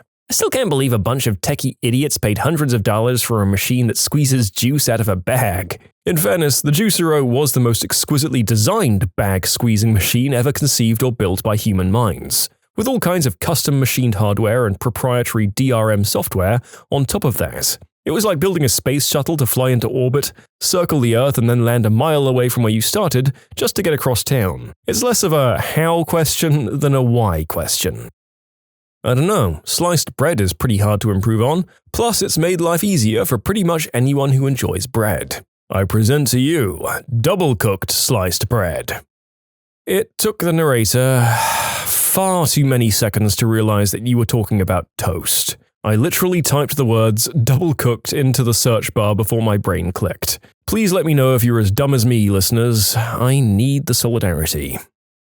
Well, I was going to say a shovel, but it looks like people have already said spoons. What is a spoon but a very small shovel? What is a shovel but a very large spoon? Are you asking if there is an invention that does its job so well that nothing else can do the same job better? Like how a light bulb can give off more light than a candle, but so far we haven't produced anything that emits light better than LEDs. Or are you asking if there's an invention that perfectly solves a specific problem? Like if you want to keep dry while walking in the rain, your best choice is an umbrella. Things that come to mind are AM and FM radio, it's about as efficient as it's going to get, the pencil and pencil sharpener, I don't really see how you can improve them, the match and lighter, the umbrella, the hammer, the bucket, the TV remote, the fishing pole, the hinge, the spring. I'm not trying to say that these things are the be-all and end-all of their intended purposes. Say you want to catch fish, obviously with one fishing pole you can only catch one fish at a time, while with the fishing net you can catch many fish at once. So obviously you'd want a net more than a pole. The fishing pole's design isn't likely to improve. What more can be done for it? Look at unnecessary inventions like fireworks. There's nothing to improve about them because they serve no purpose to begin with. They solve no real problems, there's nothing beneficial about them. The guitar. A pizza cutter. Have you tried both the rolling kind and the scissor kind? Birkenstocks. Safety pins. Conventional can opener. I remember when my mum came home with this new can opener she found, supposedly revolutionary because it cut the side of the can under the lip rather than the inside of it, thus eliminating any sharp and dangerous edges. Which sounds great until you go to open a can of tuna and realize you can no longer use the lid to press down on the tuna to drain the water. Arguably one of the best things that a conventional can opener allows you to do. I immediately switched back to the 20-year-old metal opener, and I think that was the last time anyone used the newfangled one. According to Andalites from Animorphs, paper books. The diamond bicycle frame. There have been many experiments, changes, material advances, and refinements, but for a non-suspension frame, the classic diamond, used in the 1880s, is still the most popular and efficient use of material. Standard kitchen knife, either chef style or santoku style. There are devices that can do similar things, but pound for pound, the versatility of these knives are unmatched. You can submit your own stories to be featured here on the channel. The story submission link is in the description below. Don't forget to subscribe to Am I the Genius? I know this will sound super niche, but Rubik's Cubes. They've gotten to a point where the speed is so perfect that it doesn't really need improving. The safety razor, miles ahead of any plastic multi-bladed monstrosity in terms of durability, cost efficiency, environmental impact, and functionality. We really nailed the right piston configuration with the inline-6 engine. I think we'll have switched to purely electric vehicles long before we invent a better configuration than the i6. As an Asian, I'd say rice cooker. The nail, the tiny piece of metal, has been shaped that way for thousands of years, and it still hasn't failed us. The original mousetrap. Soup. It's easy and requires no utensils. Spoon optional. It can be eaten by anyone at any age. Now here we go. The metric system. Acoustic guitars. You can always change the design and whatnot, but the main concept will always stay the same. I heard from my brother that the basic military high-explosive grenade hasn't been improved on in like 20 to 30 years. Its power is enough to destroy literally everything in a 30-meter radius, and it's full of ball bearings. He said something about how if it was made any more deadly, it would kill the user as they can't possibly throw a hand grenade any further. Its only use is to dig a ditch, sit in it, and throw it over your head. If you threw it on flat ground, you and everyone else in a 30-meter radius would no longer exist. Fire cooking. We've been trying to improve it for almost 2 million years. Induction. God, I hate electric stoves. Years ago, I was sitting at my computer in a cold room, trying to play a game while keeping warm with a blanket. It was problematic, and I started thinking about how I should sew a blanket with sleeves so I could still have warm arms and keep my blanket in place. After a moment, I realized I'd just invented the jacket and almost felt like an idiot. A few years later, someone made millions off the Snuggie. Garlic bread. You. Aw, thanks bro. You too. Crocodiles are any apex predator that lived through the KT extinction. Physically unchanged for 100 million years because it's the perfect killing machine. A half-ton of cold-blooded fury, the bite force of 20,000 newtons, and stomach acid so strong it can dissolve bones and hooves. Brooms haven't changed, no matter how hard Swiffer tries. Vrooms came close, but brooms are still the best way to sound like a car. Straw to plastic, wood to metal to plastic, it's still a broom. Cordless vacuums serve the same purpose and do a better job. Scissors are the perfect tool for cutting and shaping material that will likely never be improved upon. Hoodies. Cold? Hoodie. Underdressed? Hoodie. No bra? Hoodie. Hot? Hoodie. Rainy? Hoodie. Dead inside? Get a hoodie. The Hitachi Magic Wand. Duct tape. I have to disagree. It can be improved upon. It can be rebranded as duct tape. Have you ever used Gorilla Tape? It's far superior. I'll never buy duct tape again. People are really having trouble understanding the question on this one and are just posting things they like. My favorite one was the guy saying the shovel is perfect and hasn't been improved upon. Meanwhile, somewhere out there, this very second, there's a sad and forgotten excavator that's doing in a minute what a shovel could only manage in a day. A really good grilled cheese sandwich. Some good bread with good butter, some good cheeses with some heat and attention. God damn it, it's frickin' great. Common wood screw or nut and bolt as fasteners. Fender Telecaster. It's perfect and simple. You can shred metal or play jazz on one. I don't have an answer, but I just wanted to say this is a great question. Well done, question asker. A hair comb. Even the ones found in ancient Egypt and elsewhere are basically the same design. The game. What else can you do to it? It's nearly global, it's one of a few non-consensual things in the world that doesn't hurt you, and it's fun to play by yourself or with 3 trillion or more. God damn it! The trebuchet, obviously. It is, as has often been pointed out amongst great scholars on the webinet, the superior siege weapon. No, I don't care that gunpowder made all catapults superfluous, go away. The 3.5mm audio jack. Dongles are evil. I'll never forgive those phone companies for what they did to me. Okay, hear me out. How about a 3.6mm audio jack? A broom 100 years ago? Bunch of hay and grass on a stick. Brooms today? Bunch of plastic hay on a stick. Log by Blammo. What rolls down the stairs alone or in pairs and over your neighbor's dog? What's great for a snack and fits on your back? It's a log. It's log. It's log. It's big, it's heavy, it's wood. It's good, alright? Madden NFL. They perfected it 15 years ago, so they haven't made a single change since. No, they perfected it 15 years ago and then removed a lot of the best stuff, added microtransactions, and let the single-player modes they couldn't monetize stagnate. It'd be better if they did just keep it the same every year since 2005. The wheel, invented around 3500 BC and still rolling on today. Math. A new mathematical formula just means that we finally learned how to use this thing that way. It's had the potential the whole time. The pencil. I guess you could use better materials, but the base principle is the same and perfect if you ask me. Ticonderoga. How about a mechanical pencil? Or how about a space pen? My C++ Hello World program. A minor change and it won't work any longer. The Jersey barrier. It seems that this shape of concrete barrier is just about as good as you can get for stopping vehicles, with some exceptions for variations with slightly better performance. The aglet. That's the little piece of metal or plastic at the end of shoelaces. It's a simple yet very helpful invention that's perfectly fine just the way it is. You're kidding me, right? You're telling me you ain't never had one of them janky plastic aglets fail and fall off, leaving the shoelace or hoodie strap to just die a slow death? Well, have you got a better idea for a replacement? I didn't think so. Duct tape. It's often called one of the best inventions. Making wallets out of it in 5th grade. The trombone. Tickling your pickle. Anything past hand and groin is doing the deed with an inanimate object. You say that like it's a bad thing.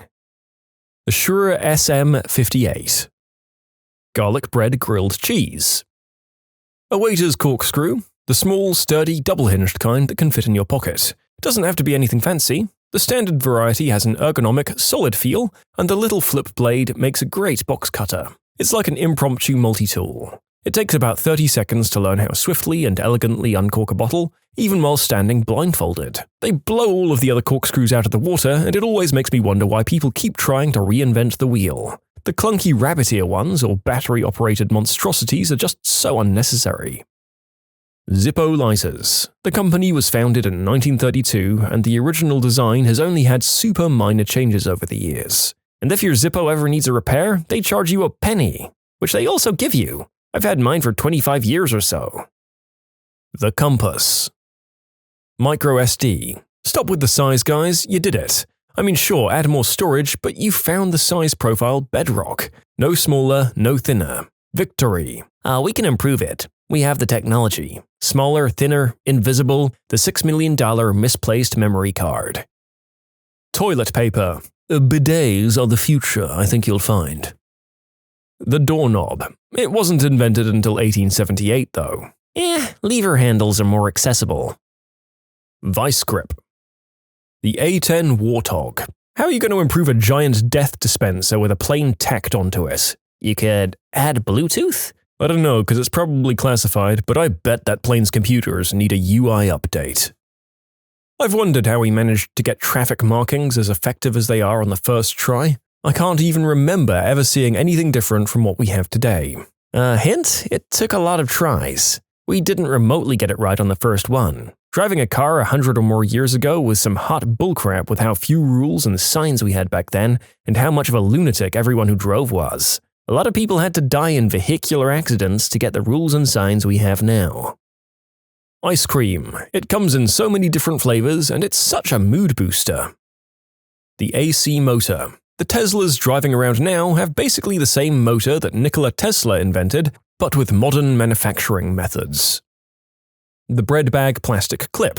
The flat one that has a slot and teeth. I met the guy that invented it, and he had one made of gold in his pocket to show me. Interesting turn for the "so what do you do?" question. Nail clippers. Toasters, man. Haven't really changed much since they were invented. Heating element heats bread. Boom. Toast. Aluminium drink can. I feel it will be with us for a very long time. If not the material, the shape and opening mechanism. I think you'll find that everything can be improved by adding Wi-Fi to it. You should start some kind of Kickstarter for that. Walking upright. 3 million years and still going strong. My dad has said for years hangers need to be reinvented, but they seem pretty solid to me.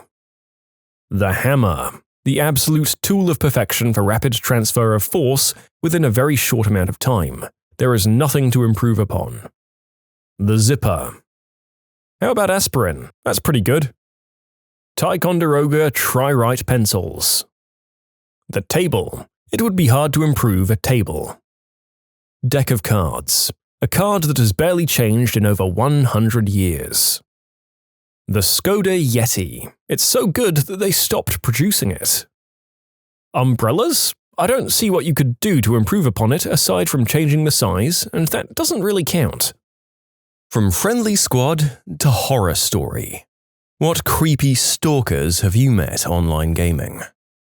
I used to play Roblox religiously about 12 years ago. One time, my brother and I were playing on a world he had made, and some random person joined. They started talking to us, and somehow knew all of these recent details about our life. My dad's knee surgery, our cat passing away, our grandma passing, all sorts of stuff. This freaked us out really badly because we were just kids and thought that this stranger somehow knew everything about us. My mum ended up contacting Roblox to see if they could do anything, but the most they could do was tell us other accounts this person was connected to. Turns out it was our cousin who made a fake account just to scare us. It was really traumatizing at the time.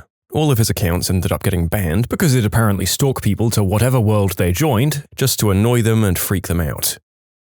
I heard someone bothering a young-sounding player by asking them to say something, well, very adult. It went on for 3 rounds, roughly an hour. I'm a moderator in a browser game. I've only had one seriously bad interaction with a player. I warned and then banned them for an hour for some tomfoolery, so the player logged into another account to discuss it with me. That's not uncommon behavior, and I'm happy to discuss it further as long as it remains civil. And it was fine, initially. Then the guy starts getting testy and rude and agitated.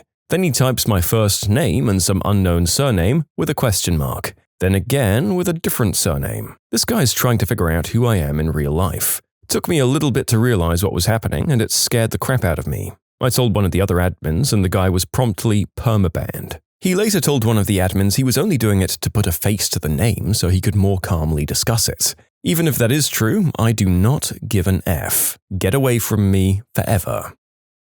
Some guy shut down the internet for the entire apartment complex I was living in at college because he got my IP address. Consoles have no security whatsoever or dedicated servers, so when you enter a game, you get the IP address of everyone there. Sometimes you can get the rough location of the house, and by doing some Google foo, you can figure out their Facebook, and the rest is history. Security is serious business. People have called police and told them they're about to shoot up the place, and the police have come in weapons hot and killed a Twitch streamer one time.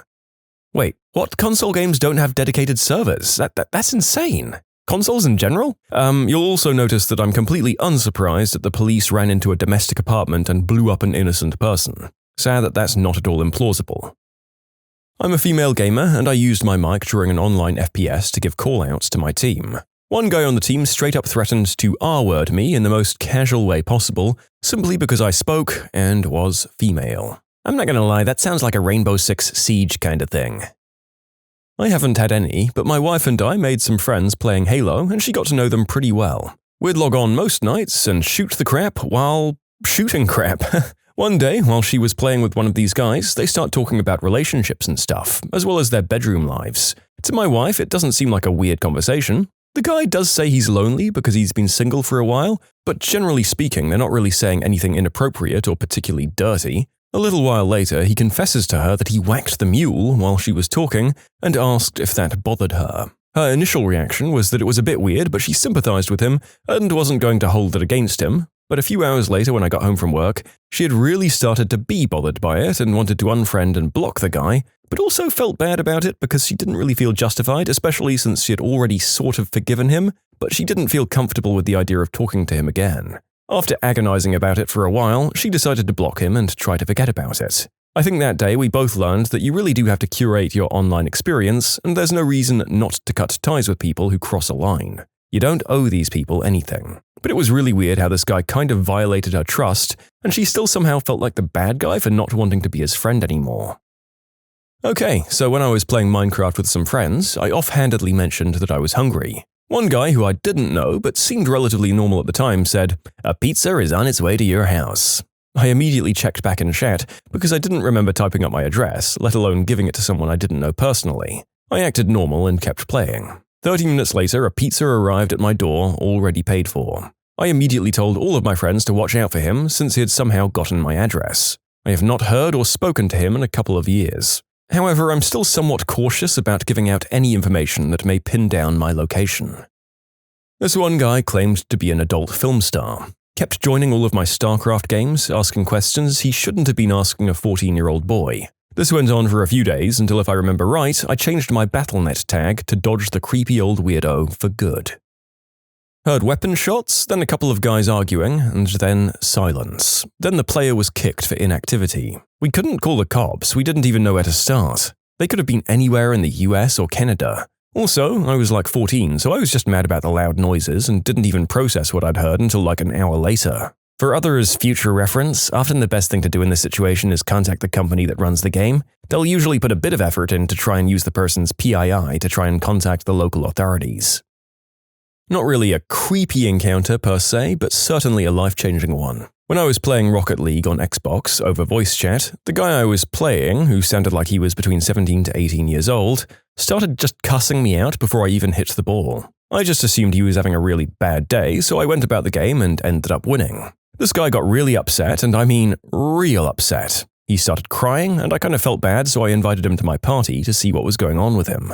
I had a really long, deep chat that lasted a few hours with this stranger about how he was getting bullied, like brutally bullied, and how his parents practically kicked him out of the family. I tried to make him feel better, but he couldn't stop crying when I heard a weapon shot. My heart sank.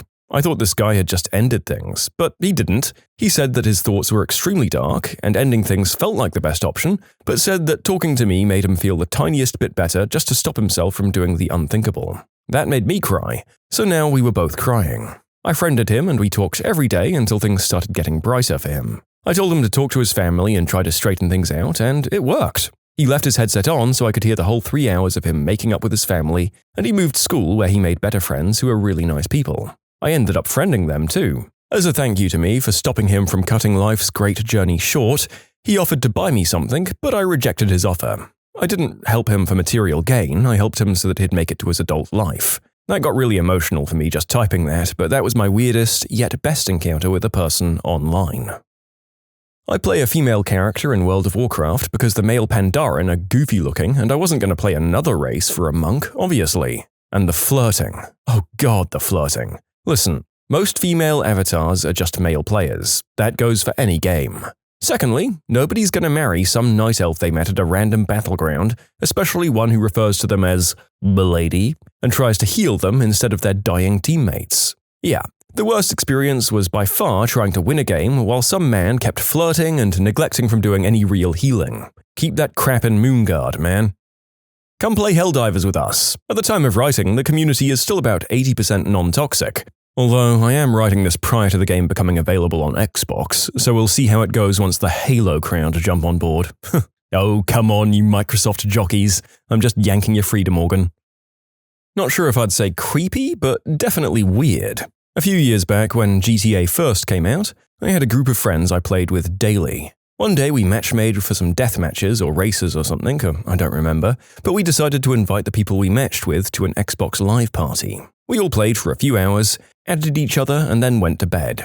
The next day, when I got online, one of the guys from the session invited me to a party the moment I turned my Xbox on. I joined, and at first he was cool, but then he started talking to his wife and kids while playing. You could definitely tell nobody was there, as his mic picked up every little sound, even just the sound of him moving his analog sticks. There were no other voices coming in through the headset. He then thanked his wife for making him something to eat, and then started smacking his lips and making very fake eating sounds. I ended up asking if I could say hi to his wife or one of his kids, and he got real defensive and made a bunch of excuses like, they just went out to the store, Oh, but you were just talking about what to make for dinner not 15 seconds ago. I called him out and he just left the party. Never heard from him again.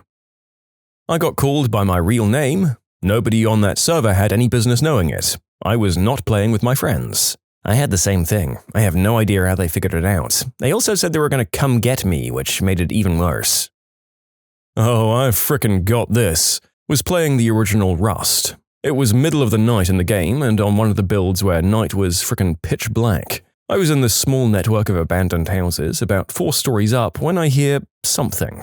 I also notice there's a fire in one of the top rooms. Frickin' A. I go up there, and as I enter the room, it's just this guy sitting there on his own, undressed, chanting in Latin very slowly. What the frick? So I watch him for a bit, and he's got his back turned to me. He can't know I'm there. Suddenly, the fire goes out and I feel like I'm suddenly surrounded by noise and screaming, and something's attacking me because I'm taking damage. The sound of firearm shots, screaming, static, high-pitched noises, absolute chaos, and then suddenly, it's over. The guy is gone, his fire is gone, sound is gone, deathly silent. I look around and I don't even find any evidence that he was there to begin with. Gosh darn frick everything about that.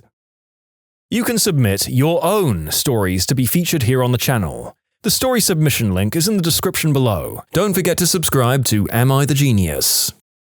Some random guy came into my Counter-Strike Go game. He started typing out addresses in the chats of people, and he typed out mine. Creepy as heck. So when I was 13, me and my friend were playing the newly released COD. I think it was Modern Warfare 2. We were killing this guy over and over again with explosives, and he got really mad and started cursing at us in the post-game lobby. We found this funny and cursed him back, but at that time our English was pretty bad, so we used our native language. He just stopped for a moment. He laid down his headset and we heard a set of voices in the background. When he came back, he told me my full address and name and that he was going to beat me up. All of that in my native language. We obviously freaked out and we were even thinking of calling the cops, but it turned out he was a friend of my friend's brother and he recognized my gamer tag. A while back I was playing Roblox. I still do that sometimes, not as much these days. And I'd joined a town roleplay game. There are many of those, I don't remember which one. I was just messing around, driving around town and stuff when a person started asking another person for personal information, like their name, the state they live in, stuff like that. They started giving their personal info to this dude, and he began to make really creepy, perverted remarks. At that moment, I wanted no part in it, and I left.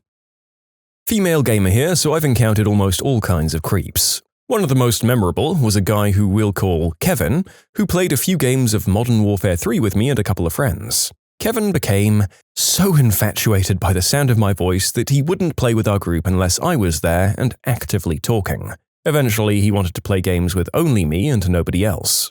I had a bad feeling about that, so I never joined him. He private messaged me hoping that I'd join a private chat. When I refused, Kevin became desperate.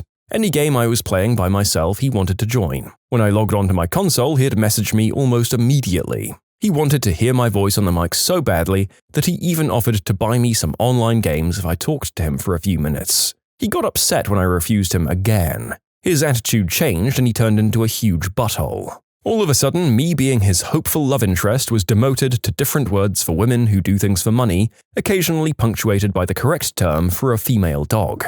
Kevin realized that his little plan had backfired when I wasn't caving to his breakdown, and then he begged for me to send him a voice message of myself moaning in a certain way. I told him off and blocked him.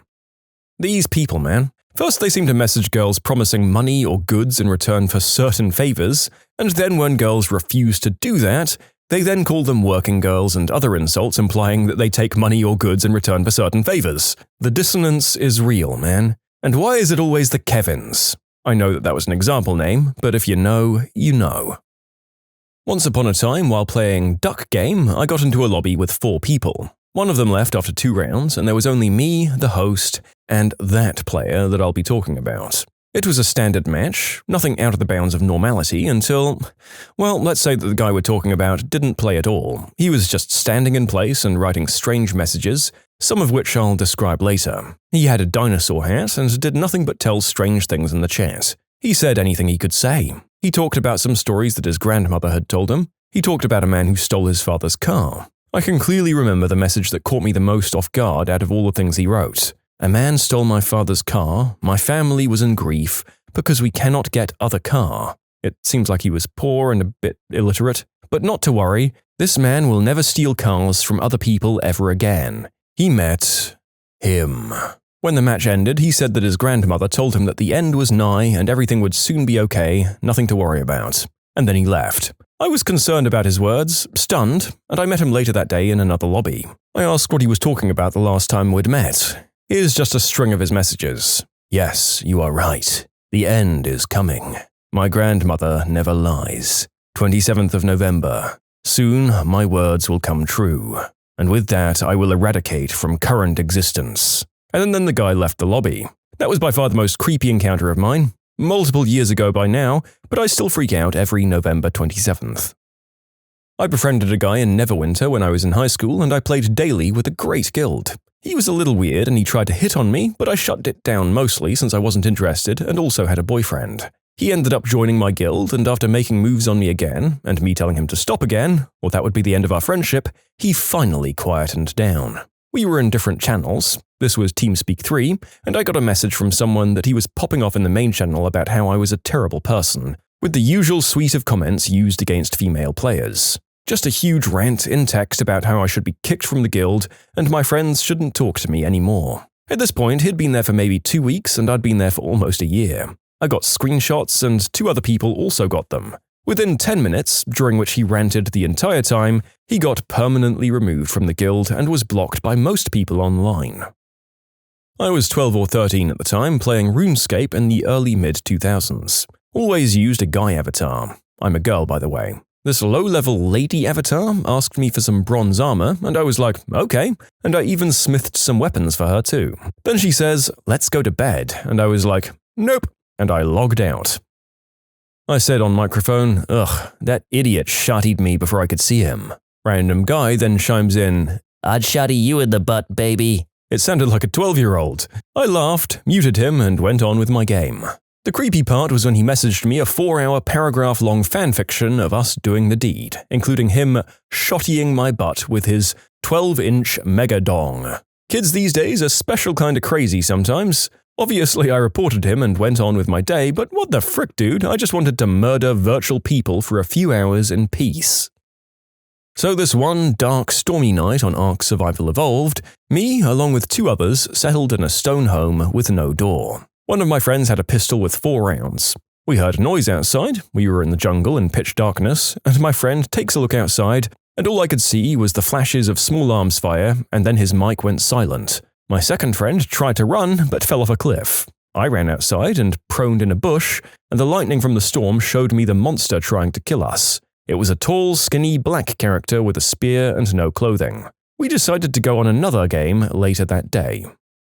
So I play PUBG Mobile, which has voice chat as we all know. So I load up squads and we're playing, and I'm talking and communicating with everyone on my team, apart from this one guy whose mic is just buzzing static. Well, it's the bottom of the match and we've almost won when we get cornered in a house. So as we're shooting and covering this guy, his mic spits into life and the static stopped. All I hear is, "Watch where you point that," and then a boom, before this guy's character just stops moving.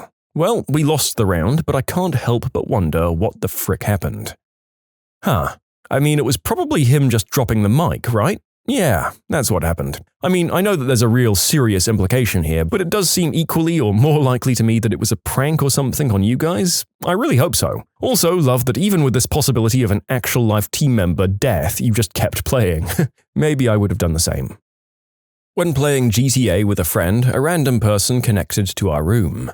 As soon as the audio of his mic came through, it was just a kid and he was saying the phrase, "I hate N-words," plural, over and over again as far as he could without taking a breath. He did this for the entire round until we finished our race and then disconnected. At no point did he stop repeating this phrase in deathly serious, matter-of-fact tone. Girl. I legit was part of a group of gamers on console. We'd play Overwatch ranked together and it was great. And then one day they all decided to joke around about needing to see a picture of my chest in order for me to game with them. They were all guys too. I joked around and told them to eat doo-doo. They removed me from the group and from their friends list. I'm in my mid to late 20s and a survivor of the unspeakable act, and it's still one of the most demoralizing and dehumanizing experiences. My first time I played Rust. I managed to not get killed just long enough to make a basic tool and build a crappy wooden hut with just enough space for one person. Well, this took me like 25 minutes or so, and as I went in, I forgot to lock this door, and this other player with clothes and a weapon just opened my door. He stands there staring at me. I'm thinking like, I'm dead, and I just stood there waiting for him to do the inevitable. He stands there for like 1 minute staring at me, and I just don't move. Then he just turns around and walks off, leaving me alive. No doubt that he had too much pity to kill me. I once made a female character in an MMO. Obviously, I gave her a female name too. Over the week or so that I played her, I must have got more than 30 messages from random guys. Everything from, "Hey, you need help with anything?" 5 or 6 times, which I never got as a male character by the way, to, "Hey babe," to, "Oh my god, you're so hot, you wanna play?" There were even 1 or 2 messages that were a little more lewd than that I can't post here. I've heard female gamers talk about things like this, but I always assumed they were exaggerating a little. It genuinely creeped me out to see the other side of it. I was playing Fortnite and some guy was on the mic crying while I heard whispering in the background. It scared the absolute heck out of me. There was also a weird crackling sound like fire, so I just dipped out in fear.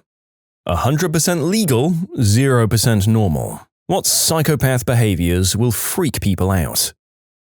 Going to Starbucks and ordering a milk with ice. Wearing the skin of a roast chicken like a mask. Asking an old person to give up their seat on the bus. Using both hands to put on chapstick? That's a fabulous mental image. Stop responding midway through a real-life conversation, but maintain eye contact. Oh, sorry, I was lagging. Paint yourself orange, dye your hair green, and then stand in a hole and pretend you're a carrot.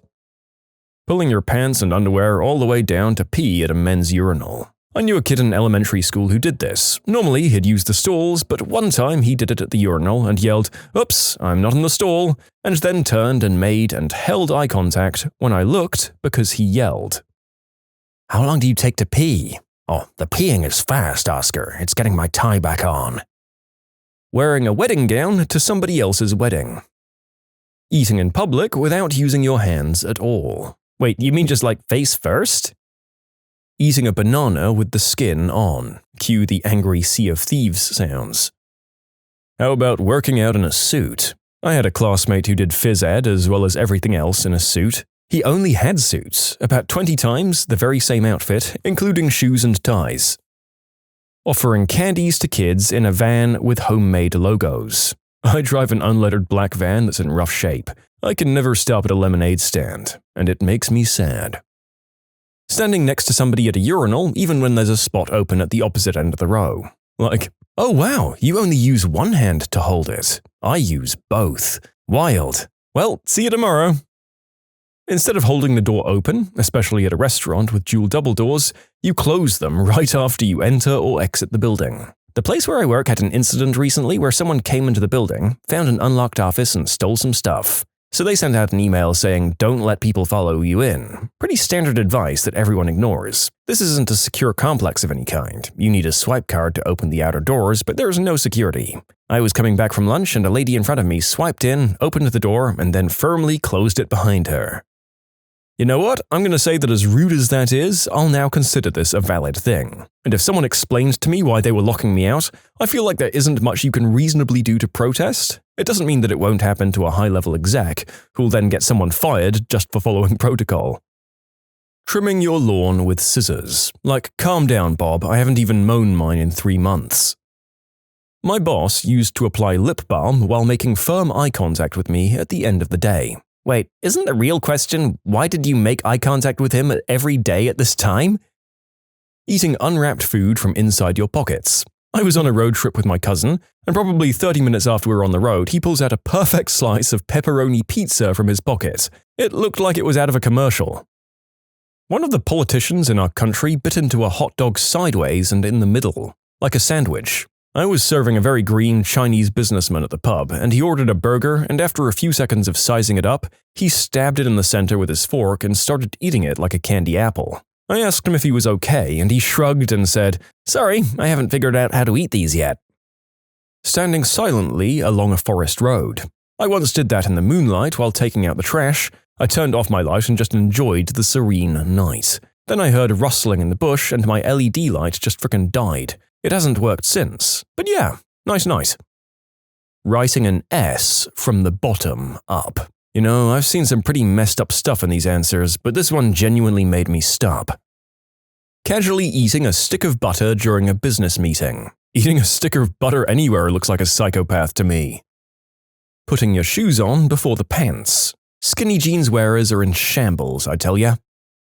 When you just happen to be going to the same place as the car or pedestrian in front of you. It's even creepier when it's long distance and they look behind them and see you. There was one time we were driving to a friend's home and a cyclist in front of us kept taking the same turns as we wanted to take. They then rode into the driveway of our friend's house, so we pulled into the driveway as well and asked him if he knew that person. He had no idea who it was. Turns out the cyclist thought we were following them and decided to pretend that it was their house so we'd go away. I felt bad for the poor cyclist. They must have been terrified.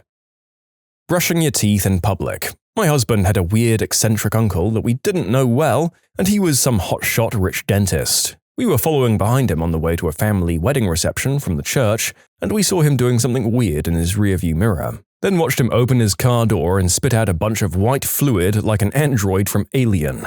His kids say he just randomly starts brushing his teeth everywhere, like the mall or a pool, and spits into trash cans. A couple of years later, he was arrested for possession of white snow, as well as his mistreatment of his family and major fraud and tax evasion. He regularly offered the kids substances, and they sometimes did them as a family. His daughter got out and went to North Carolina. His son is still buddy-buddy with dad, though. So yeah, anecdotally, psychos brush their teeth in public.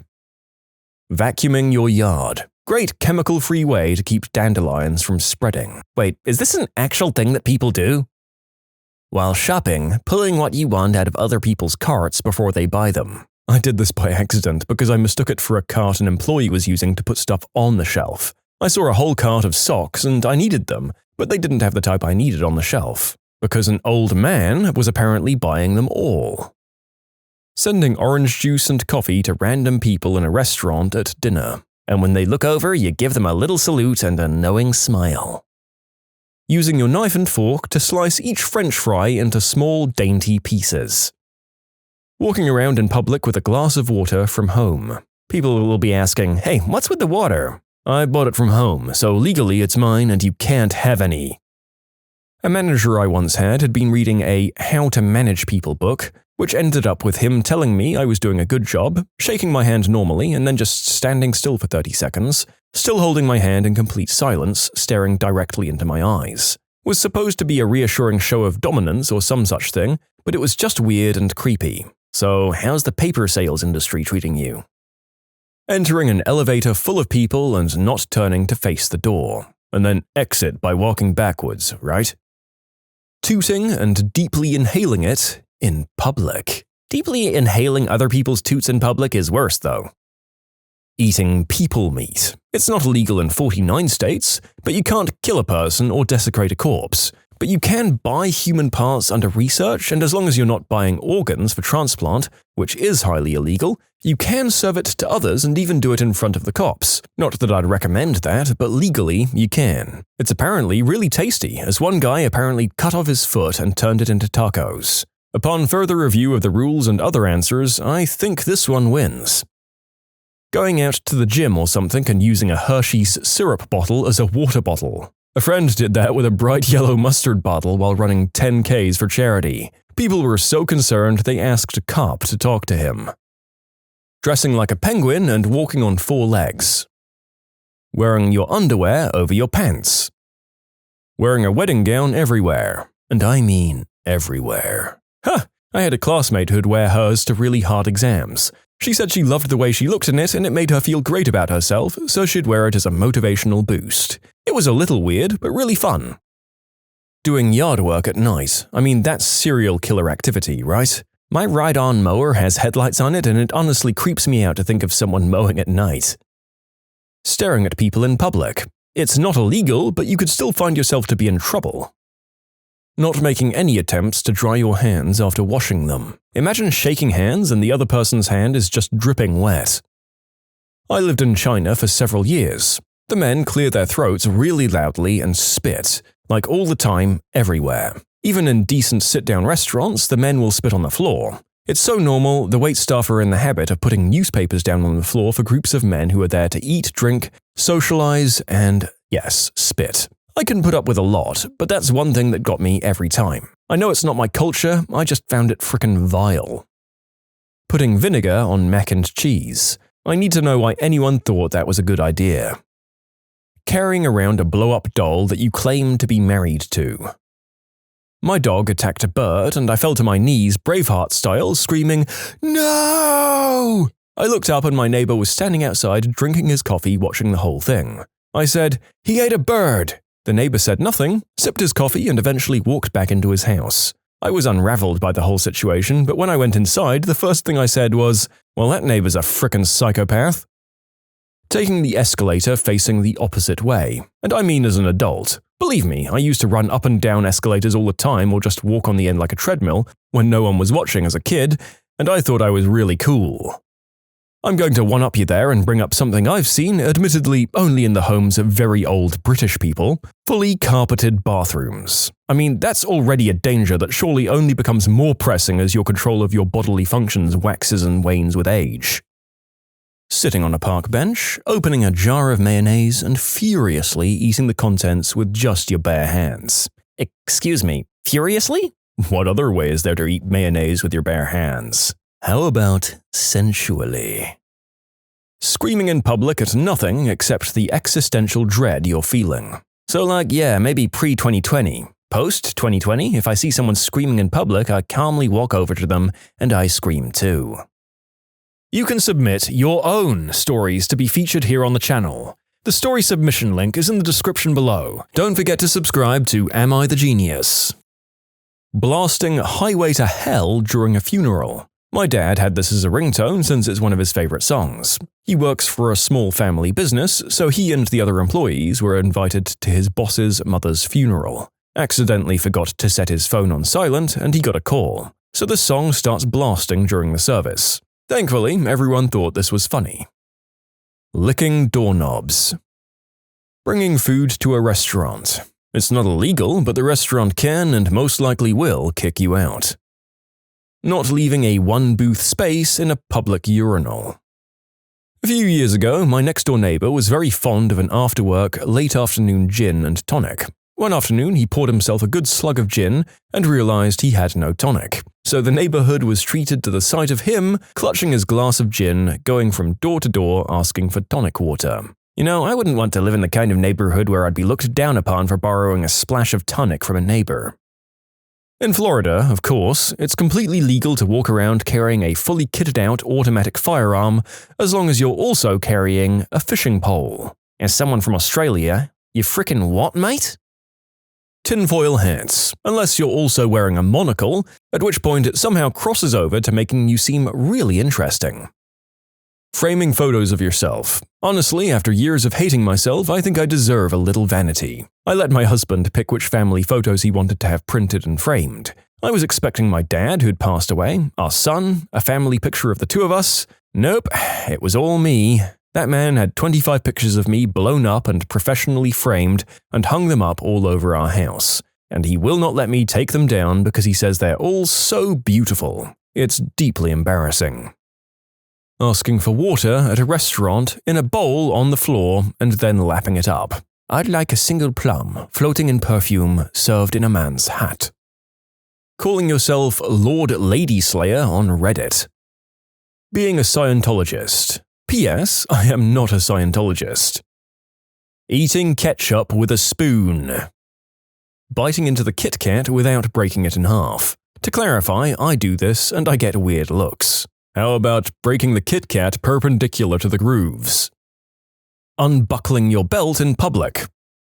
Drinking blue Kool-Aid out through a thoroughly cleaned-out Windex bottle in public. I don't know, it seems to keep me from streaking, so I think the public is appreciative. Laughing. You can laugh wherever you like and not much can be done about it, except in Gotham.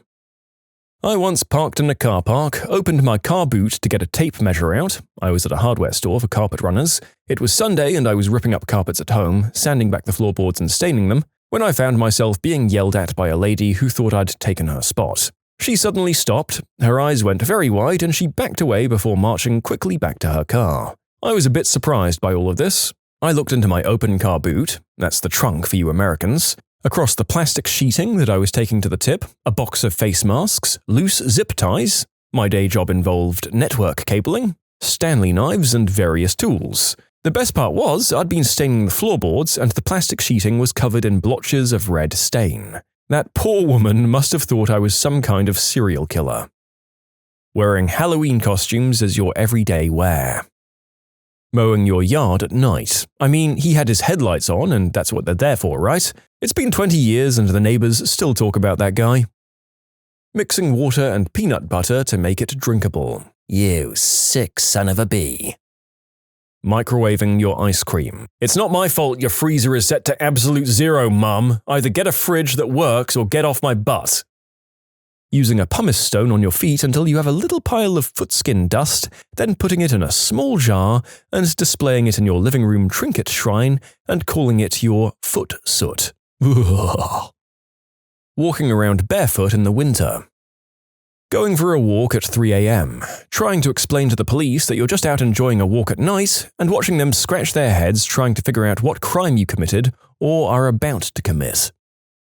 A while ago, my neighbor was shaving his head on his front lawn with some clippers and multiple extension cords. He's a weird guy. I don't care if it was outside, it's just that he has a sizable, fully fenced rear yard, but did this in the front yard almost on the nature strip and needed more than one extension cord to get that close to the road. Running in non-workout clothing. Eating food in any bathroom ever. My awful, controlling mother searched my ex's, as well as my husband's public records, to see what properties they own, divorce records, and stuff like that. Her reasoning was, "It's legal." Not too long after doing that, in each case, she asked for money. When I said I can't give cash, but I'm willing to pay her phone bill online, she freaked out. "He's wealthy. You won't even take out cash for me. It's only $200. Last year, she brought up looking at mother-in-law apartment plans. She said it as a matter of fact that we should get to building it because you have land and you can afford to. You psycho. My husband said, "Oh, don't worry, we'll get her into the very best nursing home her money can buy."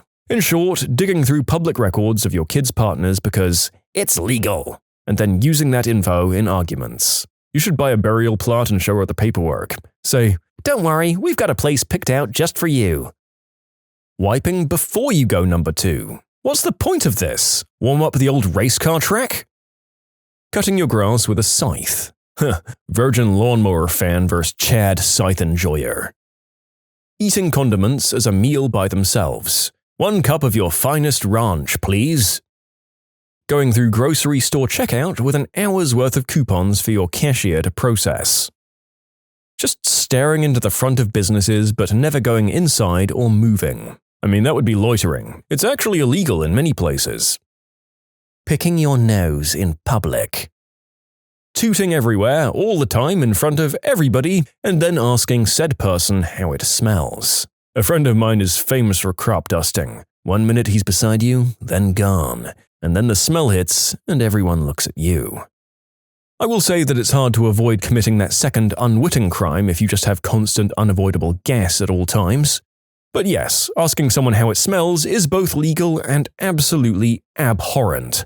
Criteria for this video met.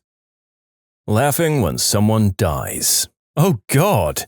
I've only ever been invited to 2 funerals, but this was my great-grandfather's, and teenage me spent the entire thing in hysterics. Like I was downright howling the entire time. Like it was the funniest thing in the world, to the point I very quickly excused myself. Yeah, turns out that rather than crying when something's overwhelmingly sad or stressful, I start hysterically laughing. It's not a good look. I've never been invited, nor will I ever go to another serious funeral again. Which brings me to the other funeral. This other was my childhood best friend's dad's funeral, but it was meant to be a funny occasion. In his will, he demanded that all the men wear dresses to it. It's somewhat more acceptable to laugh when the father of the departed has just flashed the entire assembled audience with his red G-string.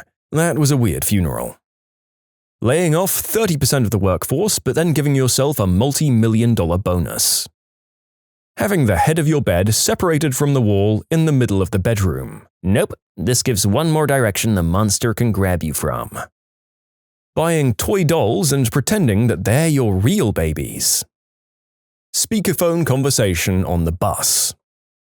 A lot of the things I do as an autistic person, like putting beach pebbles in my mouth, making sudden weird sounds, saying baps loudly in a supermarket, collecting things I find on the ground, rubbing stuff like trees and railings. I'm a 30-year-old with a first-class honors degree, and I also like to suck little rocks at the beach. This comment section is my new bucket list. I was asked to make a cold cappuccino once, poured espresso shots into a full cup of ice, filled it with more ice, then steamed milk until the whole thing was foam, and put it on top of the ice. Perfectly legal, and the girl loved it, but I definitely felt like a psychopath doing it. That's a Freddo cappuccino. Good stuff. Change every single screen you can inside of a Best Buy or other store with a lot of interconnected devices to a picture of Gary Busey's face. I'm not actually sure it's legal, but I did it like 12 times and nothing happened but pure joy. Singing out at the top of my lungs to the lyrics of my music I'm listening to as I ride my bike and escaping my depression and loneliness. Hissing at people on the bus so that they don't sit next to you. Go somewhere without a towel, but if you do, don't panic. Locking eyes with the nurse drawing your blood, or moaning while getting your blood drawn, or staring into your dentist's soul while they're trying to fill a cavity. Repeatedly saying melons on a train angrier and angrier as you say it, and then on the last time saying it like you're finally at peace. Getting ready to leave the house by putting on sock shoe instead of sock shoe. Shower socks. Talking to yourself in public. Closing a glass door directly in someone's face and staring at them through it with no expression. Waiting on a street corner without looking at your phone. Sitting on a park bench eating flies from a bag. Taking vertical videos. Well then, that makes my mom a psychopath. Yeah, well, we all knew that. Walking slowly in a downpour. As someone who loves rain, I do this every chance I get. I'll also roll down the window while driving in the rain.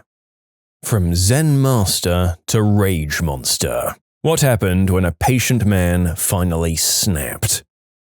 My grandfather is a nice, funny, flirty guy. Wasn't exec at a manufacturing business after being the third employee. Everyone gets along with him, and he's fairly well off in my small town. One day, my cousin and I are helping him with some paperwork, and we go to the store. There's a lot of poverty in my hometown, and one of the poorer families was at the store. My cousin makes some comment. He was kind of a teen brat at this point, about that family being poor and what were they doing at the store, because they couldn't buy anything, or something along those lines. My nice grandfather grabs him and slams him against the wall and says, "Nothing in your life makes you better than them. Right now, I'd rather have them buy me than you." He then makes my cousin go apologize, and my grandfather announces my cousin will pay for whatever they're getting. He pays and then makes my cousin work off the expenses for him to prove a lesson, and now that cousin is a stand-up social worker specializing in poverty, family mistreatment, and rehabilitation. The only time I've ever seen my grandfather be aggressive. Working in an auto parts warehouse, one of our managers was a very quiet, collected person. One particular day, some of the orders were wrong, and the ordering system was malfunctioning. He calmly goes back, starts up a forklift, and rams it full speed at a huge stack of wood pallets. He must have thrown it in reverse and repeated this about a dozen times, raising and lowering the forks appropriately. Everyone stopped working to watch as every last pallet was destroyed. When there was only a pile of wood scraps left, he turned off the lift and calmly walked back and continued working as if nothing had happened.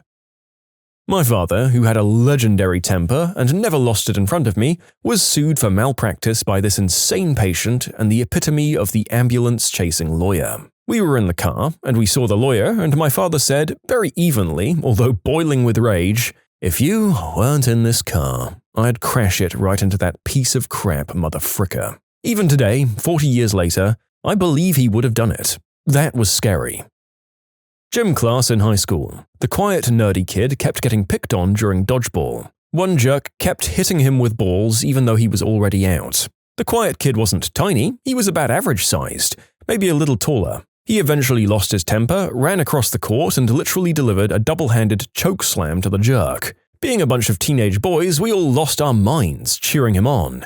He got suspended for 3 days, but it was reduced to 1 day in school after a bunch of us went to the principal and explained the circumstances. You know, that's the closest I've seen to a school ever straying from a zero-tolerance policy, and I'll applaud it. Good on these kids for having that guy's back. My grandfather was a man who rarely talked and never rushed. He once had a completely silent argument with my significant other. They slammed the back door at each other until they broke the window in it. That said, he was a steel worker who worked for a moving company on the weekends. He was short but built like a brick house. When I was very young, I don't remember what led up to it, but I remember my father making my grandmother cry. Then I remember my grandfather charging like a bull, grabbing my father, and pitching him across the house. My dad made the smart decision and bolted as soon as he got up. That was the one and only time I saw my grandpappy lose his temper. When I was in high school, an upperclassman at my all-male student Catholic school followed a female teacher into the bathroom and tried to commit the unspeakable act. She screamed initially before he pulled a knife. The gentlest, most caring, socially awkward Latin teacher heard the scream and rushed from his classroom straight into the women's restroom. He clocked this kid across the face and dragged him out by his collar into the hall. Then he checked on the traumatized female teacher. Later, he went back to his class and continued teaching as though nothing had happened. The guy knows 7 languages and has never dated anyone, and is a brilliant, always calm man. People gained a lot of respect for him that day. He's still really weird though. Twice in 20 years, I've seen the fury of my very patient, docile and kind stepdad. The first time was when some 12th graders chased my brother and cousin all the way from school to our backyard, threatening their lives with pocket knives. Stepdad calmly walked to the backyard, grabbed the big kids by their throats and lifted them up, pinning them to the fence.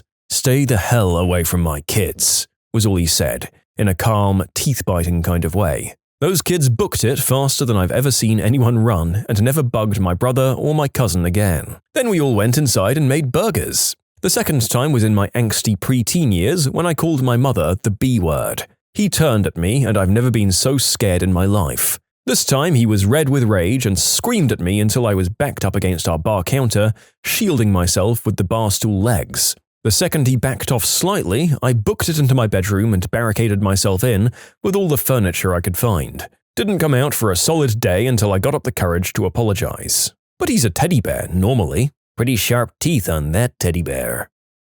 Worked at a retail store. My manager was a very kind and soft-spoken man, about 5'5", not scrawny but not built. I never saw him lose his temper, except once. A guy in another department was stocking shelves. Bill. And Bill was in a wheelchair. A huge, gnarly-looking guy comes up and starts arguing with Bill about whether or not they have this or that, and the guy loses his temper. Tries to pull Bill out of his chair to beat him up. I was further down the aisle, but I started towards them because frick you don't mess with Bill. Out of absolutely nowhere comes my manager. I mean, he flew out of thin air and tackled this huge punk to the ground, and after some fisticuffs, the butthole gave up and my manager literally sat on his head until the police arrived some 15 or so minutes later.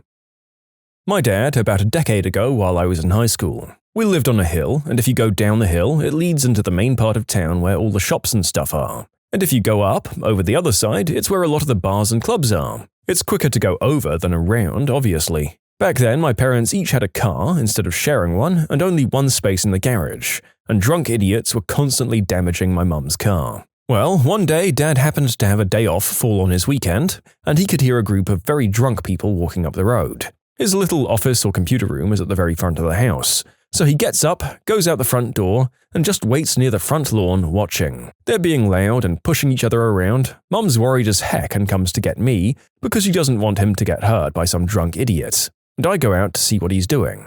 They end up pushing each other around more and one bumps into the car, or is leaning on it, I don't know, and Dad tells them to get away from it. They start taunting him, so he walks closer toward them and one of the little jerkwads clean smashes the side mirror off while laughing at him. Dad is a 6'8" ex-basketballer, basically is just all around frickin' massive and is small man bait on a normal day. Dad hits the guy straight in the jaw and you could see his jaw completely broke. The guy is immediately screaming and bawling his eyes out at the same time, whilst his friends pick him up and run away. Never heard from them again or got in any trouble for it. Dad just went back inside and watched TV. I worked with this theatre director who was well known for being one of the nicest and most intelligent people you can meet. But there was one actor in this show who was a grade A pain in the butt. She would constantly be late for rehearsals. Once she didn't show up at all. The reason was her girlfriend was in a car accident, but the problem was she didn't tell the stage manager, director, or anyone that she wasn't coming. We found out after the fact through Facebook. This was a show with some deaf cast members, so some hearing actors who didn't know ASL had to do some signing. So we brought an ASL instructor. This B word, though. She apparently did know some ASL and thought she knew better than the college professor and would constantly try to correct her. We were doing spacing rehearsals on one of our touring spaces with very limited time. This was 2 months into the rehearsal process, and the director had finally had enough of her having a backhanded comment for everything. He adjusts her blocking slightly, just because the space we're in is a bit different, and she starts to say something and the director just screams, "The show isn't about you, goddammit, Stacy!" And he throws his script on the ground so that pages fly everywhere. It's the first time any of us have ever heard him yell or curse in anger. She runs off stage crying. Then he calmly says, "Can we get back to work, please?" And then later, during a break, I overhear him talking to her about how he's going to tell everyone he knows in theatre never to hire her or work with her.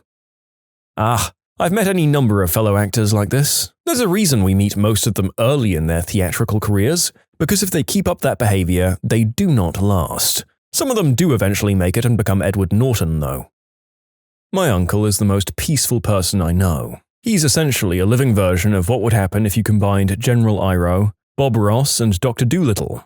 He keeps a garden, feeds wild birds out of the palm of his hand. He's been known to just walk up to deer without it running away. I've never heard him raise his voice except to talk to someone really far away in my entire life. He was in the military during Vietnam. I'm not sure what branch. He never saw a combat zone. He was the guy who fixed stuff that came back from a combat zone. The war ended, he went home and returned to his normal life working at a tire factory. One night he's getting off of a hard day at work and wants a drink. So he goes to the local bar. 3 guys are standing outside talking amongst themselves and he goes to walk in, but they stop him. He tells them that he doesn't want any trouble, he's just had a stressful day at work and wants to grab a drink. They go back and forth a while and eventually he just pushes past them to get in. They didn't like that and pulled him back, where he proceeded to knock one unconscious and floor another one. The third backed off and let him inside. By the time he'd left, they were nowhere to be seen. You can submit your own stories to be featured here on the channel. The story submission link is in the description below. Don't forget to subscribe to Am I the Genius?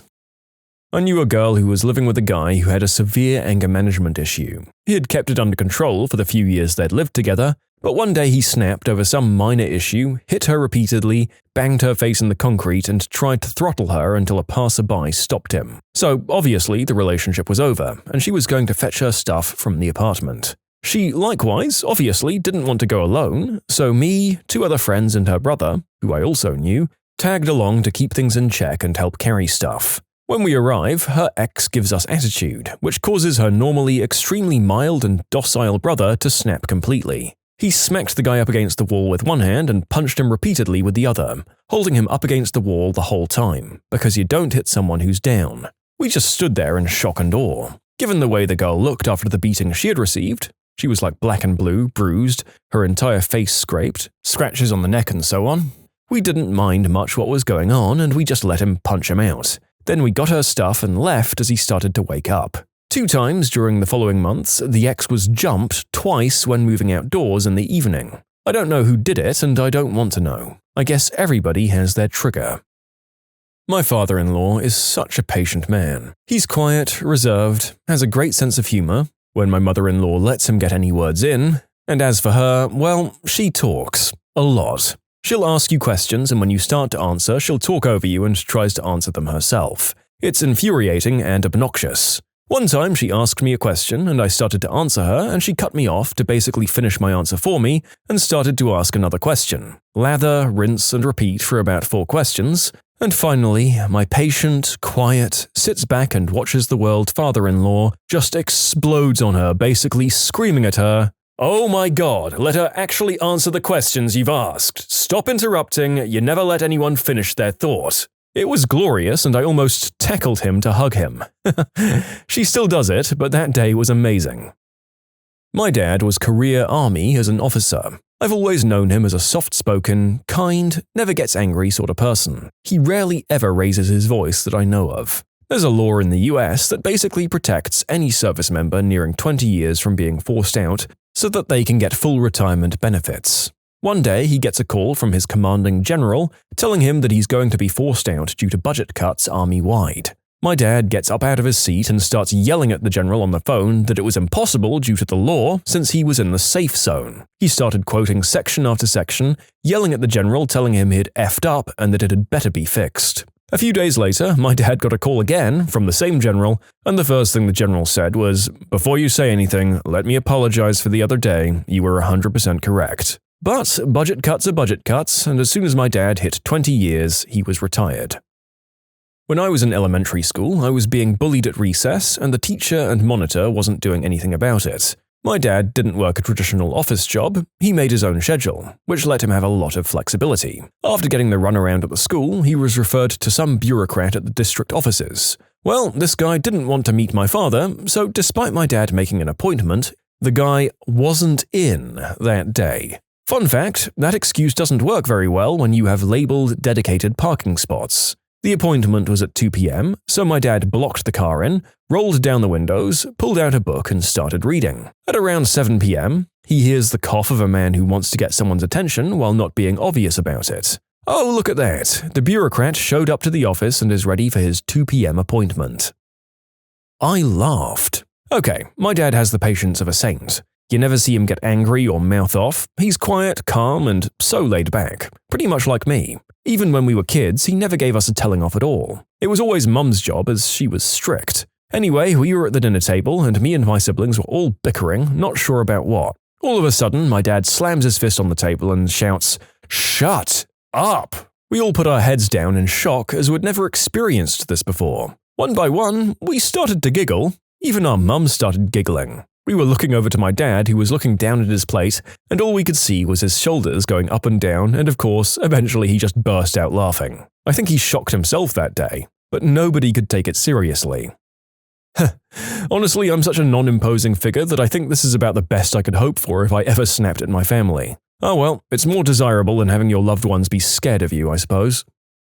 My father, like many of the ones described here, had infinite patience. 3 kids, horrible divorce, tough job, basically no free time at all. The 3 of us would have been aged roughly 14, 13, and 10 respectively. It was laundry day, and the 3 kids were on the landing, folding clothes and socks. We started bickering. My brother and I started shoving each other, playfully at first, but then with intent to maim. My sister started to cry, I think, or at least cry shouting at us to stop. My father was in the kitchen. Normally he'd come in, give us the crazy eyes, and calmly tell us to cut it out. For whatever reason, this one time something tweaked. He barged in, lightning fast, broke my brother and I up by tossing us a few feet in opposite directions like we were dolls. But not before making a hilarious scene by smashing a plastic bottle of Tums against the wall to get our attention. Bang! Then a hand grabs me and tosses me aside. He then berated us for not being able to get along while completing the simplest of tasks. We 3 sat there, dumbfounded as he yelled so loudly I remember seeing a new red vein in his neck, combined with a not insignificant amount of spittle from his mouth. Then, as quickly as it had happened, it was all over. He left, the house was quiet. A few hours later, he apologized, saying he was stressed out but that he wanted us to get along with each other now, so that when we were older we'd still be friends. And you know what? He was right. Getting along with your siblings, even grudgingly when you're young, more easily leads to becoming friends when you're adults. I'll just never forget the poor bottle of Tums that was sacrificed for me to understand. Rest in peace, Tums bottle. I didn't witness this, but my dad told me a story about his grandparents. My great-granddaddy and grandma were British. They came over sometimes in the 60s, I think. My great-grandpa fought in the Somme during World War I and got captured by the Germans and held as a prisoner of war, so he had been through some stuff. He was very quiet, generally very nice, but couldn't hear much. My great-grandma liked her sherry and was always nagging him and hassling him. So one day, my dad and his siblings were at my great-grandpa's house. My great-grandpa was sitting in his chair by the fire, smoking his pipe while my great-grandma was going on about something. He was generally just ignoring her, when she grabbed one of those fire pokers and threw it at him. He had his hands resting on the arms of his chair, and the poker got wedged into the chair right between his fingers. It didn't hit him, though. So my great-grandpa, quietly and unfazed, got up, pulled the poker out and put it back in its place, then sat back down and said, "Well, we won't be doing that again now, will we?" Apparently, my great-grandma was just petrified because he had never said anything remotely confrontational before. My little brothers are twins, fraternal. Mike is emotional, high-strung, and always getting himself in trouble because he can't keep his mouth shut. Pete is the exact opposite. Very calm, very rational, very quiet. At the time of this story, they were about 10. We lived across the street from the elementary school, and I was out of school, so I'd often chill on the front porch with a book and keep an eye on the kids across the street. One day, I hear Mike's voice start to spin up. I look up and he's facing down some kid, red in the face and about a step from swinging or crying. I'm not sure which. I get up and I start to head over, and I've just stepped onto the grass across the street when Mike's antagonizer says, quite clearly, "Your birth certificate was an apology letter from the termination clinic." The twins know what a termination is. Mike goes silent, shocked and hurt, and tears start to well up in his eyes. I'm furious, and a teeny part of me is laughing because holy crap, that one was new, but before I can say anything, here comes Pete, with a flying punch straight to the side of this kid's head. Knocked him right on his butt. Mike is shocked out of his tears. I'm flabbergasted over watching a 10-year-old perform an absolutely beautiful airborne sucker punch, and Pete stands over the kid, practically snarling until I make it up to them. The kid sees Pete is distracted by me walking up and takes off. I march the twins back home. I'm kinda proud of you, dude, I tell Pete, sticking up for your brother like that. Pete gives me the flattest look I've ever seen on a child. I wasn't protecting him, he says. That's my birth certificate, too.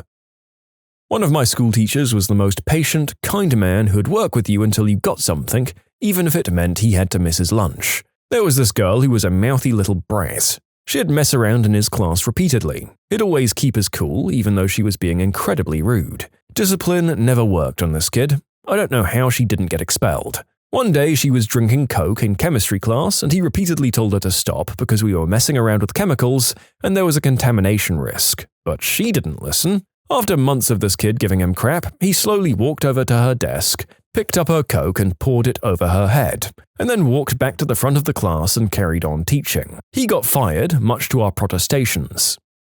I mean, yeah, I have to admit that this is hard to justify to parents no matter how much of a monster that kid was. This is technically a physical attack on a student, and although many would sympathize with him, I do see why he unfortunately had to go. Maybe just confiscate the Coke next time. Greg vs. Jimmy. This one guy who was in our year at school was gigantic. We'll say his name was Greg. Greg hit 6 foot tall at the age of 15 and had a beard coming in a few years before that. He was intimidating as all heck, but he was the nicest guy you'd ever meet.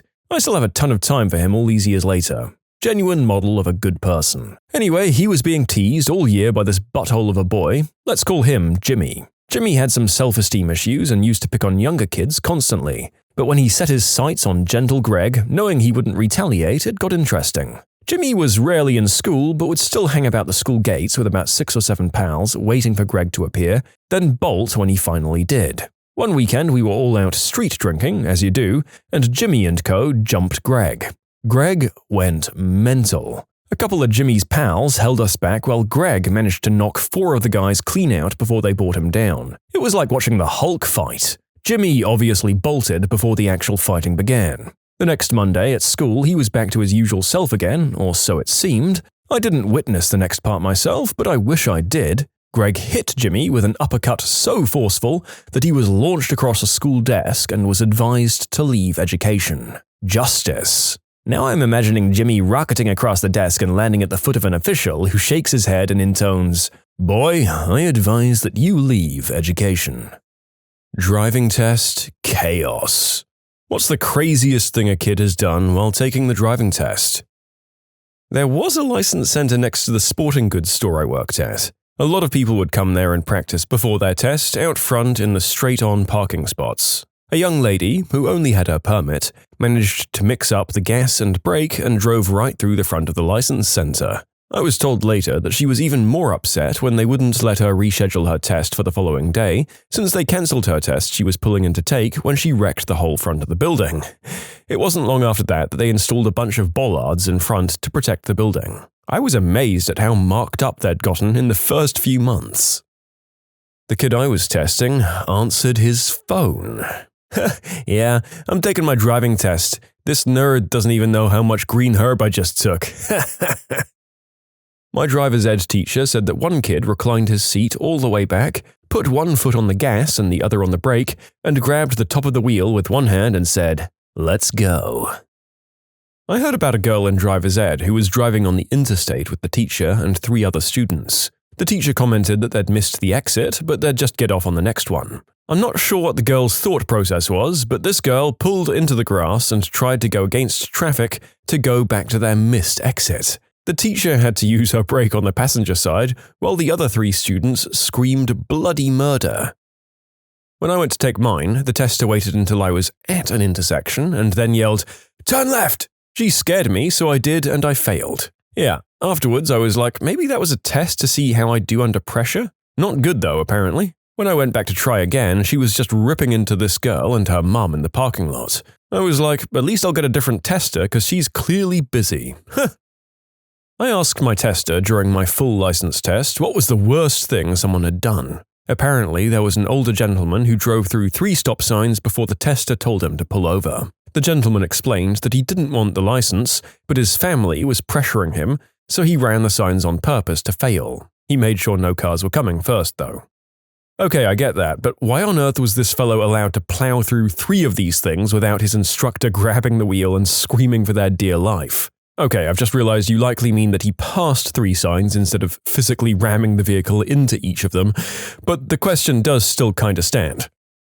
When I was sitting my test, I asked the tester how many tests he did in a normal day. His answer was 10. Not all that surprising until he followed it up with 10 and 8 will fail before making it out of the car park. I asked him to elaborate, and apparently the vast majority of test sitters will fail for administrative reasons like arriving late to the test, not bringing their existing learner's licenses, or having a vehicle that wasn't road legal. The latter was more common than it sounds, when all lights and turn signals and horn stuff is tested in the car park before the test itself begins.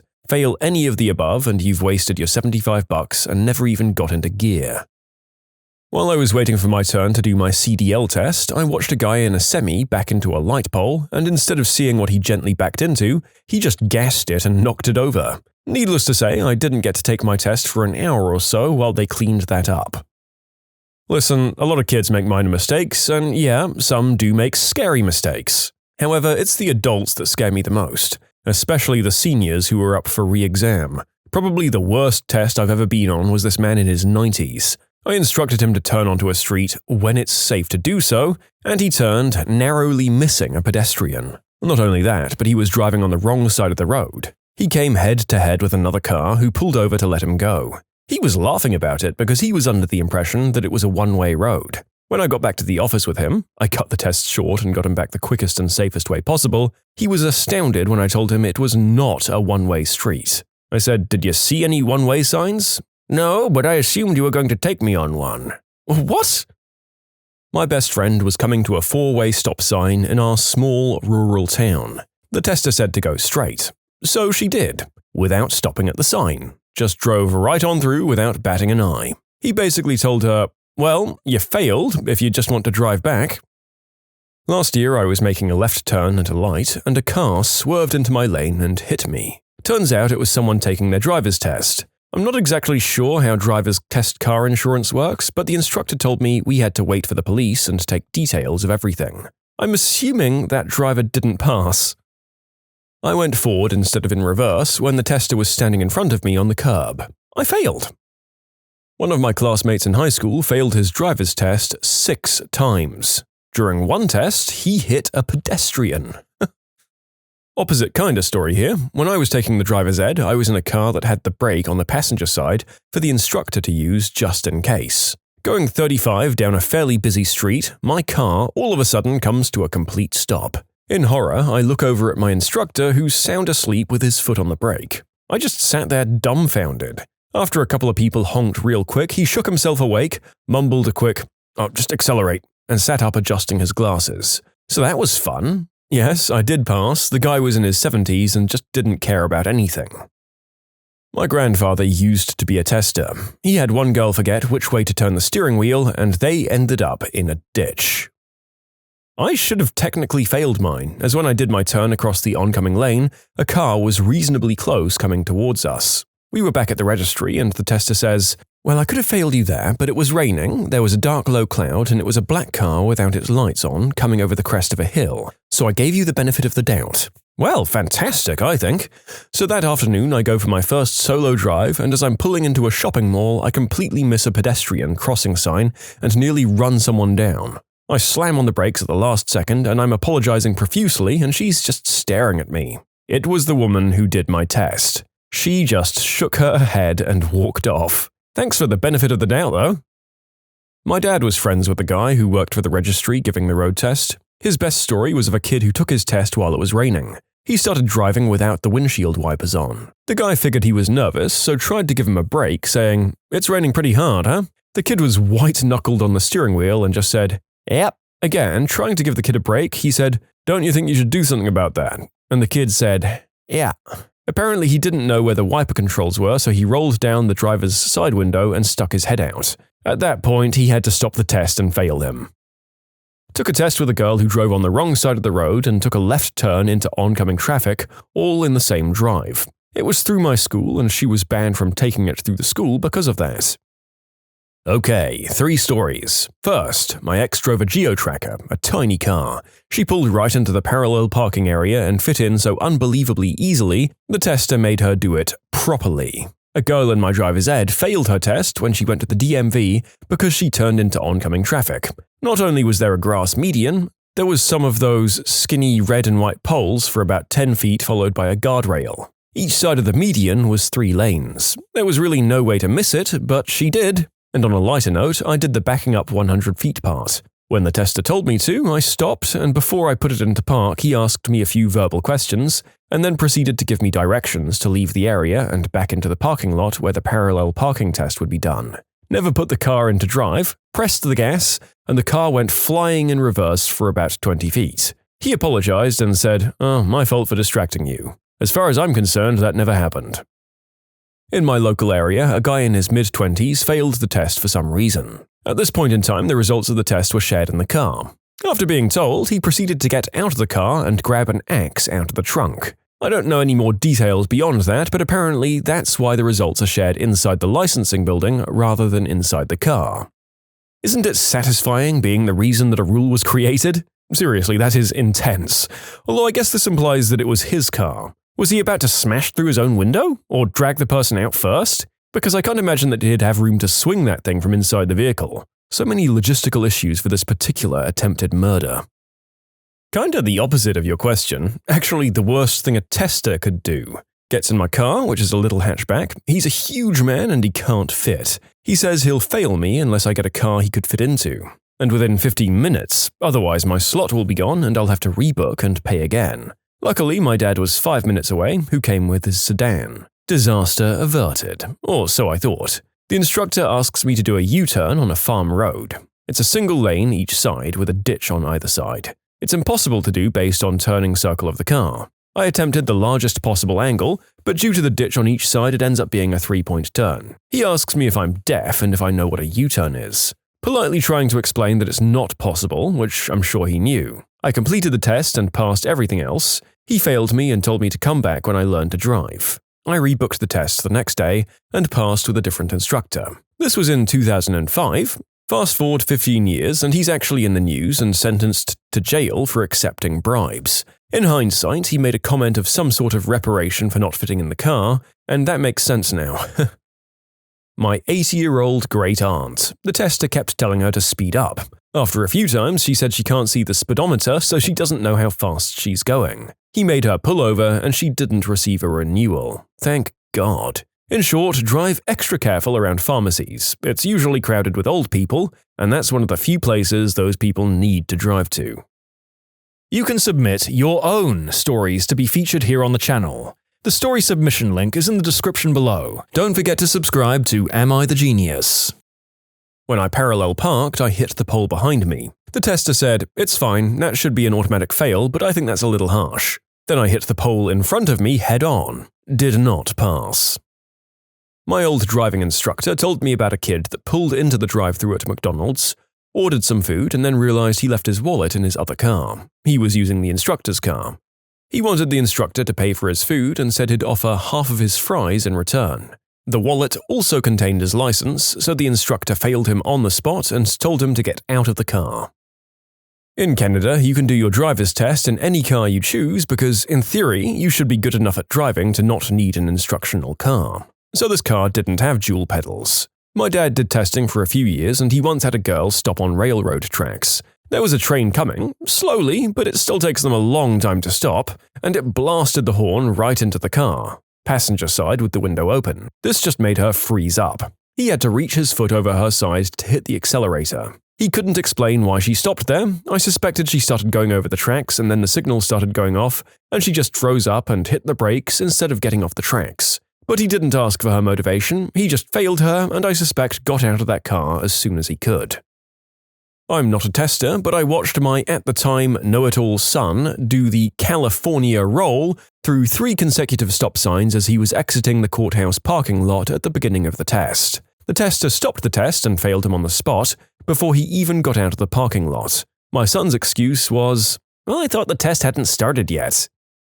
My father used to tell of when his dad worked at the Massachusetts registry. One story he told, and I'll change names because of the internet, was there was this kid taking a test who was awful, but the kid was really stuck up. Somehow he'd gotten my grandfather's name, so after the kid tried to act all slick and pull all the strings, going, "I know Chuck Lafitte," my grandfather, giving the test, says, "Oh really? You know Chuck Lafitte?" The kid's like, "Yep. No you don't, because I'm Chuck Lafitte." The kid did not get a license that day.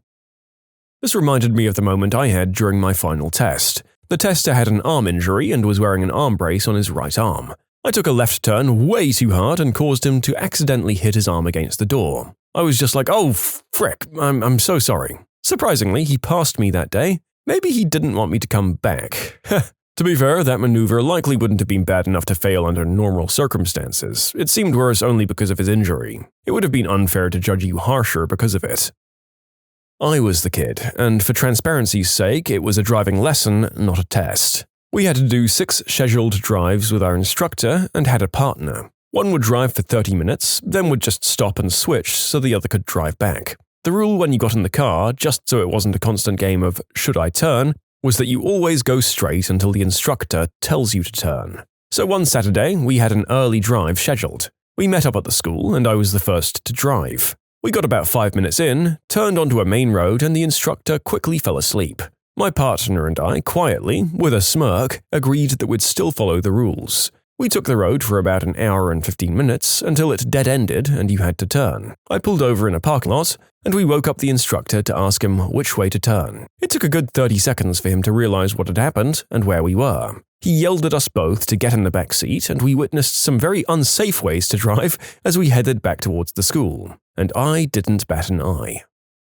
While taking our CDL test, I was sitting in the sleeper area, and the guy actually taking the test ground gears when shifting. He immediately let go of the steering wheel, causing the proctor to have to grab the steering wheel and drive for the 5 or so seconds it took him to recompose himself.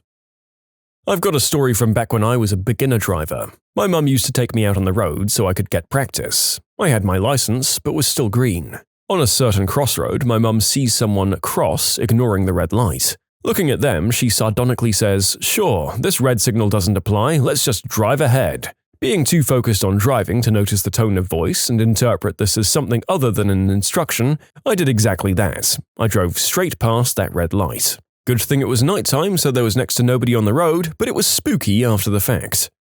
Wow, you should join the military. They're always on the lookout for Forrest Gump types who can and will do literally anything someone tells them to do. I imagine your mother had stern words with you for the rest of that drive.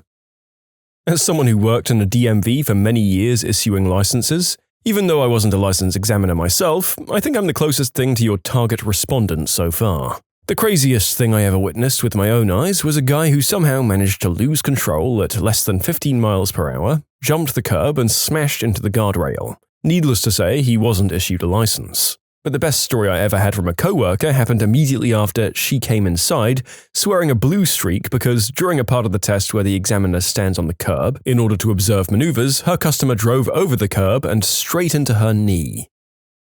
I was in the back seat of the car when it happened. I'd just taken my 3rd and final driving test, passed it without a hitch, no problemo.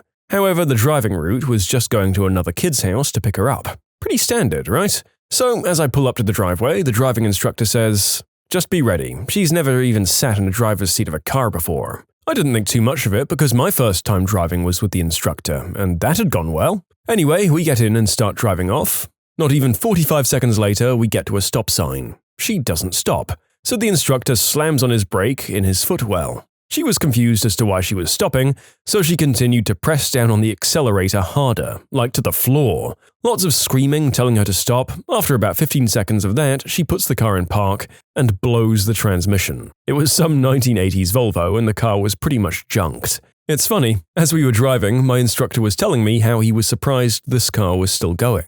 It had about 295,000 miles on it. At the DMV renewing my license, listened to the tester tell parents why she failed. Not only was she immediately speeding once we left the lot, she was also speeding through a school zone. I am a driver's license tester, it's just one of the many roles at my job. We test on a course, so there isn't really that much room for insane mess-ups. I go over everything before the exam just to refresh their memory because of nerves. I walk through the whole test, and the second we go out the door, it all disappears to them. I had one kid back into a car when we were leaving the spot to start the test. Didn't understand why he'd failed because the car wasn't on the course. Our parking section has cones to simulate cars. I've had kids plow over the cones, run them over, back over them, and continue on thinking they're doing well. The only people I've had to drive on the wrong side of the road are people from different countries who are used to driving on that side and then realize it a few seconds later with an "oh crap" look. So nothing too insane. I heard this story from my driving instructor in high school. He was giving a kid a lesson and they were on the highway. He asked the student to pass a car that was driving a little slow. The student signals, merges into the left lane and gently accelerates. Everything's going well when suddenly the student exclaims, "Oh, I'm sorry, I forgot to shift the gear into pass." The instructor is momentarily confused until it's too late as the student reaches for the automatic gear shifter and throws it towards P while traveling at 65 miles per hour. This wasn't good for the car. The first time I took the driving test, having never parallel parked before because I lived in the suburbs, I tried it and was like 3 foot from the curb. Second time, I backed into the space perfectly. The instructor says, "Okay, just pull forward a foot and you're good." Excited that I did it, I never put it in drive and reversed over the cones. The third time, it was pouring rain. I drove the exact speed limit. Afterward, he told me I was driving too fast in the rain, but passed me anyway. I am utterly convinced the third time is the "screw it, you pass" charm, because the first time I was failed for tapping the curve while backing into a spot. Now I never even go back into spots. The second time for admittedly being a moron and leaving the DMV for an entrance-only part. And the third time I had parallel parked very shoddily, but he was just like, "Get out of here, go drive on your own and leave me out of it."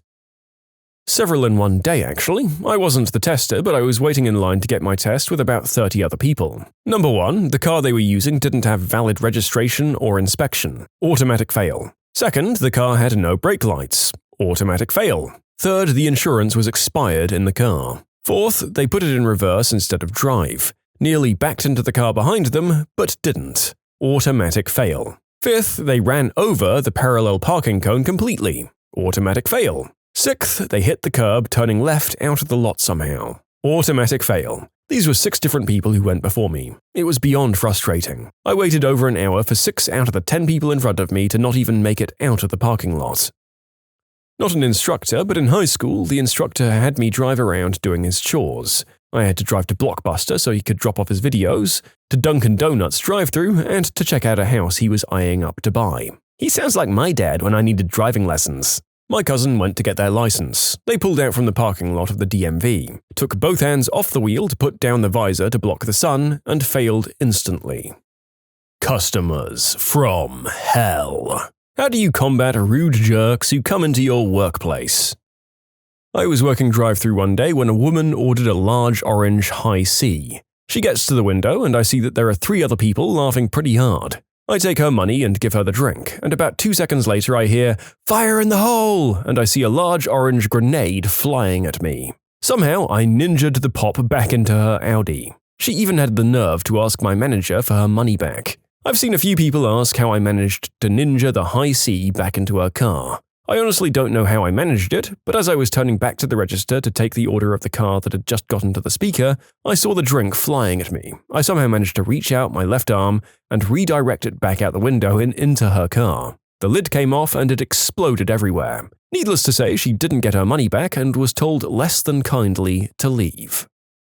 I went through a McDonald's drive-thru once and the place was slammed inside and out. After ordering, I was asked to park next to the curb and someone would bring my order to me as soon as possible. A girl walks up to my car, visibly shaken, and as she approaches my car to hand me my food, she says, "Please don't slap me." And I said, "What?" She said the last lady she delivered the food to yelled at and slapped her across the face because the food took so long. Jesus, fast food service PTSD is not okay. Okay, let's do this. We all take MMA training and various techniques, and in 6 months we meet, and we all get jobs at one fast food place. We have the entire property filmed and wait for YouTube infamy.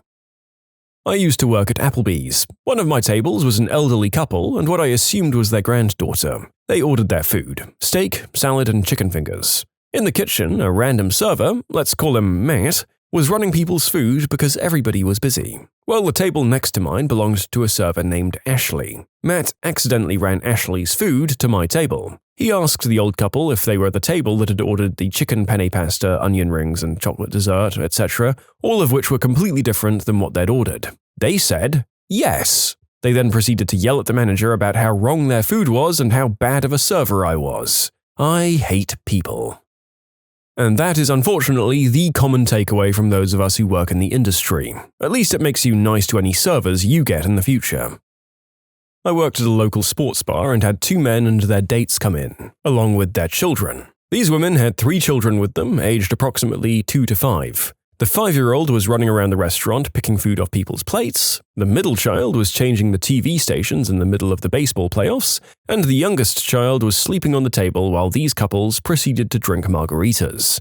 I served them their food, and immediately, as the youngest sleeping child took a bite, he proceeded to empty his stomach, completely covering the table. I attempted to be a hospitable server and cleaned it up, expecting that the customers would be appreciative. Nope, ordered more margaritas. At that point, I refused to serve them anymore. They'd each had 2, because they were extremely disrespectful and I wasn't comfortable serving alcohol to people who were responsible for getting small children home safely. And that's where it all hit the fan. These women proceeded to stand up and scream at me from across the table saying, "You don't know me, motherfricker! You want some?" To which I had my manager come over and kick them out.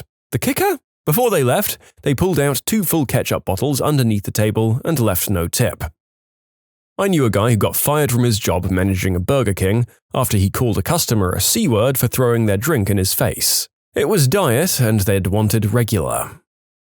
When I was working McDonald's, I was in drive-thru, covering for a minute for one of the employees to go to the washroom. The customer in my drive-thru started complaining, and then he flicked his cigarette at me, and he got ashes in my face a bit even. I was about to hand him his drink, and by reflex, I threw it at him. I was the only manager there at the time, so I didn't get in trouble. McDonald's always seems to bring out the best in people, doesn't it? I used to be a manager at one right off the interstate.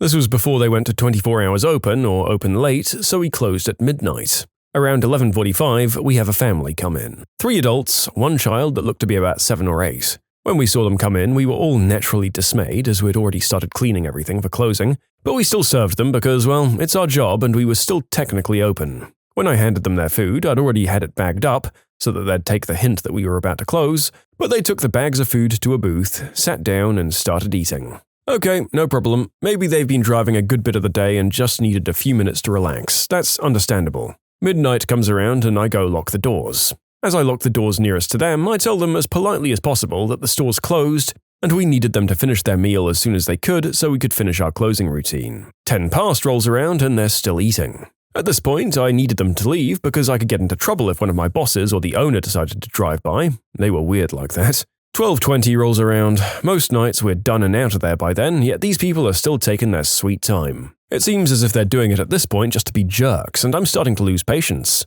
I go up to them, explain why I needed them to leave, and ask as nicely as I can to finish and leave. It's been a while, so I can't remember exactly what they said, but the gist of it was, "F you, we're customers, we'll leave when we want." I took a deep breath, counted to 5, and calmly informed them that if they're not gone within 5 minutes, they're trespassing and I'd have to call the police. This sets them off. They start cussing at me like, "Call the frickin' police, I don't care," and so on. I felt bad for the little girl there, as you could see it in her eyes that she was scared and her family was acting like buttholes. So while they're mid-rant, I turn around, walk back behind the counter, and wait for 5 minutes to be up. Right at 5 minutes, that poor little girl comes up to the counter and said, "Please don't call the cops, we're leaving." My heart went out to this girl, but I could see that her family was finally getting out of there. But yeah, frickin' McDonald's, man. I work in a water park. We have a minimum height requirement for many of our slides, and most of the time the parents might get a little annoyed and the child might be upset, but they accept it and move on. Apart from one time, the dad comes up with his son wanting to ride our biggest slide, and his son was short by about 2 inches. He went into a rage when I told him that his son wasn't tall enough and went on about all the money he'd spent to get in there. At this point, I blew the signal for a supervisor on my whistle. The dad continues his tirade and starts insulting me, swearing at me, saying that I'm going nowhere in my life and I'll be working there my entire life. I was a 17-year-old girl and the job was to save up for university. It was all I could do not to cry. He kept puffing his chest out like a teenager and moving forwards, so eventually my back was to the slide with only a couple of inches of ground left. Just as my supervisor rounded the last flight of stairs, the man decided it would be a good idea to give me a hard shove. I lost my balance and fell backwards headfirst into the slide. I hit the slide with my head so hard that I blacked out, and only woke up about 10 seconds later when I hit the water at the bottom. I was obviously very disoriented, and the guard at the bottom jumped in for me and grabbed me. The staff were concerned about my neck, so I got the fun experience of being put into the spinal board and having an ambulance come to pick me up. I had a concussion, but nothing worse than that, thank God. The man was arrested for assault and tried to countersue the water park. He lost. I didn't get any money, but I did get a nice promotion. I still work there, but not running the slides anymore. Now I'm just a lifeguard. In short, a man got mad at me and shoved me down a slide, giving me a concussion and making me black out. Yep, of course he tried to countersue. Everything is everyone else's fault, even when you intentionally shove a kid and give them a concussion. Classic customer. I guess this isn't technically about a specific customer, but it was also during my time at McDonald's. Well, I guess I'll give some background first. The McDonald's I worked at was very close to my high school, and students would often come after classes ended. I worked there after school as well. I believe I was in 9th grade at the time, so I was 15. I'm Indian and was pretty shy and a little awkward, so I'd been there for about a month. I actually dreaded going every day for a few reasons. They'd always have me doing all of the dirtier jobs like cleaning bathrooms, making sure the parking lot was clean, cleaning up after tables, scrubbing the cooking equipment, all that stuff. I wasn't really all that grossed out by most of it, though as an aside, I really have to say that women's bathrooms are absolutely filthy. It's like you girls deliberately use way too much toilet paper, and they're always bringing their crappy kid in there with them and don't want to clean up after the kid because being in public means that it's not their responsibility. Though I was raised in a predominantly Caucasian neighborhood, the managers and most of the employees were either Hispanic or African American. The managers always hit on the female employees, and the girls flirted back and were thus able to work the easy jobs like cashier and drive-thru. Okay, finally to the story. It was a particularly bad day considering I had to work a double shift and it was a Saturday. I got in at 9 a.m. I believe, and I was starting to feel tired as the hours bore on. I was tying up a trash bag when I see a woman come in screaming her head off, asking to see a manager. These kinds of things are usually fun to watch, so I decided to just hang around the lobby and see what would happen. When one of the managers finally comes out, she starts screaming at him and talking about how her kid is covered in number 2. I couldn't believe it, so I decided to look outside, and sure enough, I see a sad little kid crying and covered. I decided not to stick around and decided to mop the floor because it was looking pretty gross. Eventually, I heard the screaming stop, and my manager comes up to me shortly after. He starts talking to me, telling me the kid had gone into the play space and come out covered in doo-doo. So I'm standing there listening to my manager speak, and I knew where this was going. They asked me to go inside and clean the inside of the play space. He gave me gloves, a roll of paper towels, and some cleaning spray and sent me inside. I've usually got a pretty strong stomach for these things, but the stench was mortifying. As soon as you get inside, it's as if the smell had permeated into the walls. It was also a hot day out, and the play place was just filled with these gaseous fumes. So as I start my adventure through the playground of brown matter, I finally stumble upon where this all started. It's a huge trail of diarrhea that was thicker than you could expect or hope, going throughout the whole playpen. So here I am scrubbing this furiously for about 2 hours, often stopping because of the noxious fumes. But no matter how much I cleaned, the stench remained ingrained in all of my smell receptors. Bear in mind that this is the McDonald's play place, so not only am I cleaning up someone's crap, but whoever had this explosive outburst had been going down the slides and climbing up ladders and such, meaning I had to take the same path they did and thoroughly clean everything. I finally finished, stumbled out, and took my first breath of fresh air in hours. My mind was numb, and during the whole experience I'd been trying to run on autopilot and not think about what I was doing. As soon as I took that breath of air, it all just hit me and I felt disgusted. My manager came out and told me to wear some spare clothes because I was covered in, well, you know, and to clean up the women's restroom because somebody had thrown up in there. Basically, while I'd been outside, no one else had wanted to clean up, so they left everything an absolute mess. The garbage was overflowing, most of the tables and floor were filthy, and the bathrooms were a nightmare. I cleaned up everything, going back into autopilot mode, and I still reeked even after changing, and I'm sure my classmates that came in that day noticed my stench. I got picked up after the shift and went home. I didn't talk to anyone and went straight to the shower. After finally letting myself think about the day's events, I started to tear up in the shower. I composed myself shortly after, and that was the day I decided to never eat at McDonald's again. It's been 5 years since that happened, and I haven't even stepped into a McDonald's except for once when I was in the city and needed a place to pee. In short, 15-year-old me had to clean up the playground of endless doo-doo. You can submit your own stories to be featured here on the channel. The story submission link is in the description below. Don't forget to subscribe to Am I the Genius?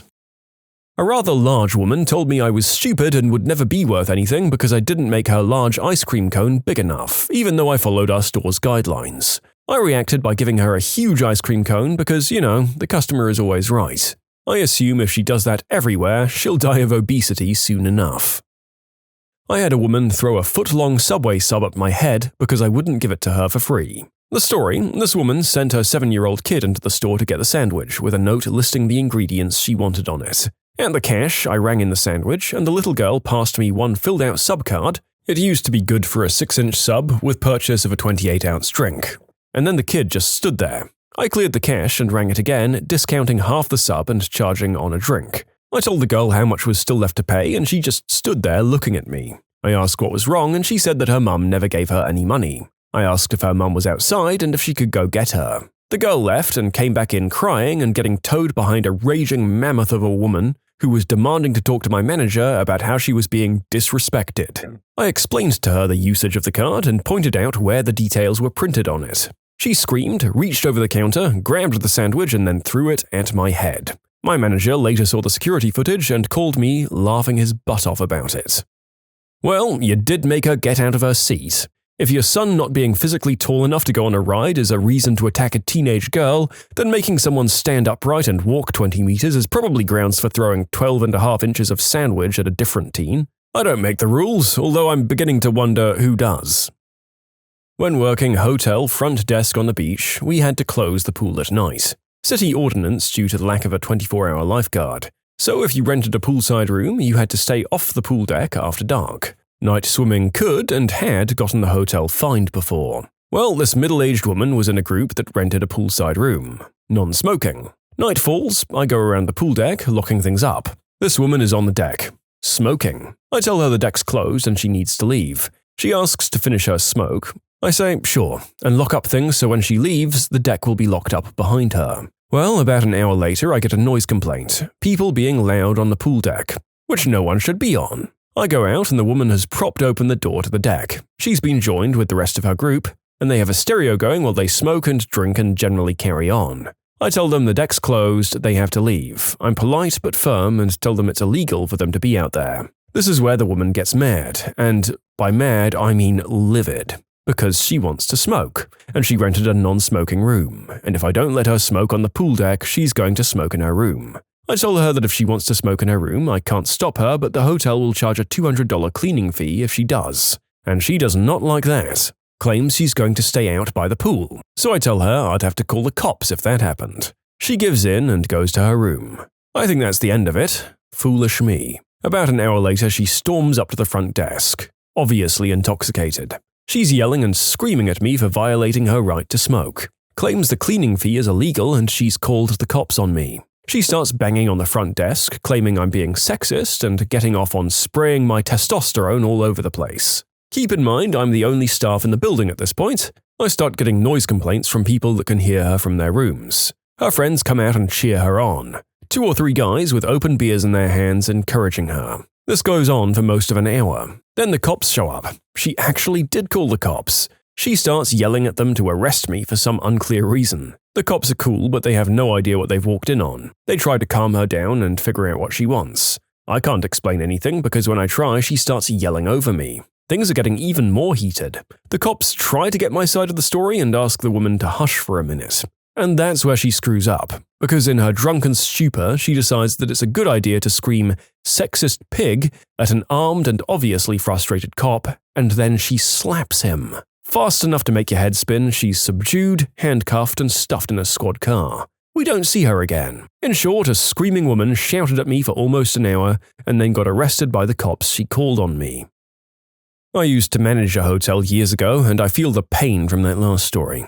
My own one involves a group of Babe Ruth baseball kids, 13 to 14, and their families. They'd rented 15 rooms total. Well, these little brats decided to go around at 2 in the morning and pound on people's doors. Obviously, we start to get complaints at the front desk. I wasn't on at the time, but the night guy calls me up and says he's pretty sure we're about to have a huge problem. I decide to head in. As I get to the hotel, I see a pack of these absolute hellspawn jumping from the second-floor balconies onto cars below. A 13 to 14-year-old kid isn't a featherweight, and they were clearly causing damage to these car roofs. Then, as I pull up, I see them picking up the rocks that surround the property and throwing them at the cars. Not the windows, the metal, luckily. I'm just thinking, what the frick? Then, as I stop my car and I'm about to get out, I hear my own car struck by something.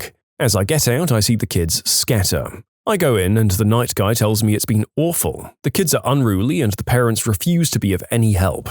I print out a list of the group room numbers and go knock on each of their doors. I introduce myself as the manager and explain the situation politely to each of the parents. They all respond that, "It's not my kid, they've been in here the entire time." I ask them all to please step out into the hall. As they do, I inform them that if the responsible parties don't step forward, the entire group will be kicked out. Nobody steps forward. They think I'm bluffing. They think that if I kick them all out, that we'll have to refund their money. Which isn't the case, by the way. I wait 2 minutes in silence. Nobody steps forward. I then inform them that they have 1 hour to pack their things and vacate the premises. If after 1 hour's time they're still there, the police will be called. I go down to my office and wait 1 hour. None of them leave. I call the police show up, we go knock on doors again, and crap hits the fan. They're all yelling at me, claiming innocence, that I'm not being fair, that they'll all be good. Where are they going to go at 3 in the morning? The police officer turns to me and asks what I want done. They can go willingly, or I guess you can drag them out in cuffs. It doesn't matter to me. All it took was one hothead to tell the police to F off and slam the door in his face. I open the door with my magic key, the police arrest the guy in front of his family. Everybody else leaves peacefully. And that is 2 stories in a row where someone decides to nonchalantly take their chances with the notoriously gung-ho American police. I mean, good luck! At least these cops were pretty level-headed, and in this case, the people completely had it coming. Those kids were totally out of control, man. I had a customer come into my workplace about 6 years ago who was upset because her breadsticks were cold. After putting up with about 5 minutes of vicious hounding, she called me every terrible name under the sun, I finally told her that she couldn't talk to me that way. She responded with this absolute gem. "I can talk to you however I want, you're just a pizza girl." Well, snap.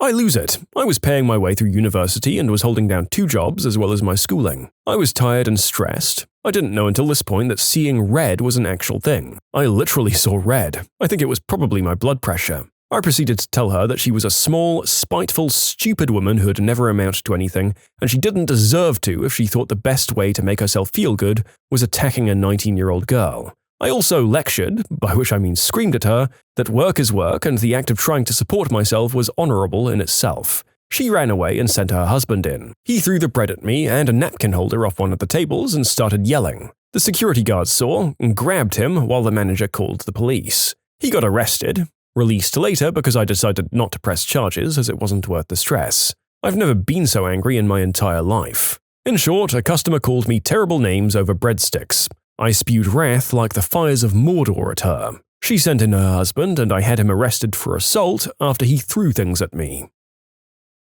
When you subscribe, make sure to hit the bell to turn on notifications. Put the playlist on in the background to finish listening to all of the stories. And if you like Am I the Genius, give Am I the Jerk a shot. Everything linked in the description.